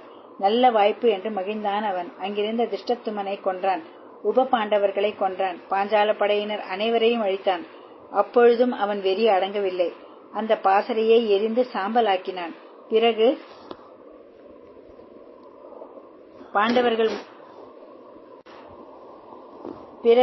அவர்கள் மூவரும் துரியோதனனிடம் வந்தார்கள். அரசே, பாண்டவர்கள் மட்டும் தப்பிவிட்டார்கள். மற்ற அனைவரையும் கொன்றுவிட்டேன். இப்பொழுது அவர்கள் பக்கம் பாண்டவர்கள், கண்ணன், சாத்தியகி ஆகிய 7 பேரே உள்ளனர். நம் பக்கம் நாங்கள் 3 உள்ளோம் என்றான் அஸ்வத்தாமன். அஸ்வத்தாமா, உன்னை பாராட்டுகிறேன். பீஷ்மராலும் துரோணராலும் கர்ணனாலும் செய்ய இயலாத செயலை செய்துவிட்டாய். என் எண்ணம் நிறைவேறியது. நான் மகிழ்ச்சியுடன் சாகிறேன் என்றான் துரியோதனன். அவன் உயிர் நீங்கியது. பாண்டவர்களுக்கு அஞ்சிய அஸ்வத்தாமன் அங்கிருந்து ஓடி ஒளிந்தான். பொழுது விடிந்தது. கௌரவர்கள் பாசறையில் தங்கியிருந்த பாண்டவர்கள் தங்கள் பாசறைக்கு வந்தார்கள். அங்கே நடந்திருந்த கொடுமைகளைக் கண்டு அதிர்ச்சி அடைந்தார்கள். இறந்து கிடந்த தன் மகன்களை பார்த்து கதறி அழுதாள் பாஞ்சாலி. என் மகன்களை கொன்ற அஸ்வத்தாமனை கொல்லுங்கள். அவன் தலையில் உள்ள ரத்தினத்தை எடுத்து வாருங்கள். அப்பொழுதுதான் என் துன்பம் ஆறும் என்றாள். கண்ணனும் பீமனும் அர்ஜுனனும் அஸ்வத்தாமனை தேடிச் சென்றார்கள். அவர்கள் வருவதை பார்த்தான் அஸ்வத்தாமன். பிரம்மாஸ்திரத்தை எடுத்தான். தெய்வீக மந்திரத்தை சொன்னான். பாண்டவர் குலத்தை அடியோடு நாசம் செய் என்று ஏவினான். கண்ணனிடம் சொற்படி அர்ஜுனனும் அதே அஸ்திரத்தை ஏவினான். இருவரின் அஸ்திரங்களால் உலகமே அழியும் போல இருந்தது. நாரத முனிவரும் வியாச முனிவரும் அங்கே தோன்றினார்கள். உலக நன்மைக்காக உங்கள் அஸ்திரங்களை திரும்பிப் பெறுங்கள் என்று வேண்டினார்கள். அர்ஜுனன் தான் ஏவிய அஸ்திரத்தை திரும்ப பெற்றுக் கொண்டான். அஸ்வத்தாமனால் அப்படி செய்ய முடியவில்லை. பாண்டவர் குலப்பெண்களின் வயிற்றில் உள்ள குழந்தைகள் அழியட்டும் என்றான். அதன்படியே அந்த அஸ்திரம் வயிற்றில் உள்ள குழந்தைகளை அழித்தது. சுபத்ரையின் வயிற்றில் இருந்த குழந்தையை மட்டும் கண்ணன் காப்பாற்றினார். தோல்வியை ஒப்புக்கொண்ட அஸ்வத்தாமன் தன் தலையில் இருந்த மணியை எடுத்தான். அவர்களிடம் தந்தான். கொடிய பாவங்களை செய்துவிட்டோமே என்று வருந்தினான் அவன். கால் போன போக்கில் சென்றான். போர்க்களத்தில் எண்ணற்றவர் இறந்தார்களே, அண்ணன் கர்ணனும் இறந்தானே என்று வருந்தினான் தர்மன். ஆட்சியில் வெறுப்பு அடைந்த அவன் துறவியாக நினைத்தான். அவனிடம் நாரத முனிவர், தர்மா, உனக்கு நியாயமாக கிடைத்த அரசு இது. நேர்மையான முறையில் ஆட்சி செய்து புகழ் பெறுவதே நீ செய்யத்தக்கது என்று அறிவுரை சொன்னார். தர்மனின் மயக்கம் நீங்கியது. வெற்றி பெற்ற பாண்டவர்கள் அஸ்தினாபுரம் வந்தார்கள். போர் ஏற்பட்டதற்கு தாங்கள் காரணம் அல்ல, துரியோதனனே காரணம் என்று திருதராஷ்டிரனிடம் காந்தாரியிடம் சொன்னார்கள். உண்மையை அறிந்திருந்த அவர்கள் பாண்டவர்கள் மீது வெறுப்பு கொள்ளவில்லை. அரியணையில் அமர்ந்தான் தர்மன். நீதி நெறி தவறாமல் நல்லாட்சி செய்து வந்தான். அம்பு படுக்கையில் கிடந்த பீஷ்மரை அடிக்கடி சந்தித்தான் தர்மன். அவருடைய அறிவுரைகளை கேட்டு அதன்படி ஆட்சி செய்தான். உத்தராயண காலம் வந்தது. பீஷ்மரின் விருப்பப்படி அவர் உயிர் நீங்கியது. தர்மனின் ஆட்சியில் மக்கள் எந்த குறையும் இல்லாமல் வாழ்ந்தார்கள். அஸ்வமேத வேள்வி செய்து பேரரசன் என்ற பெருமையை பெற்றான். மகாபாரதம் முடிவுற்றது. மகாபாரதம் வியாச முனிவர் அருளியதே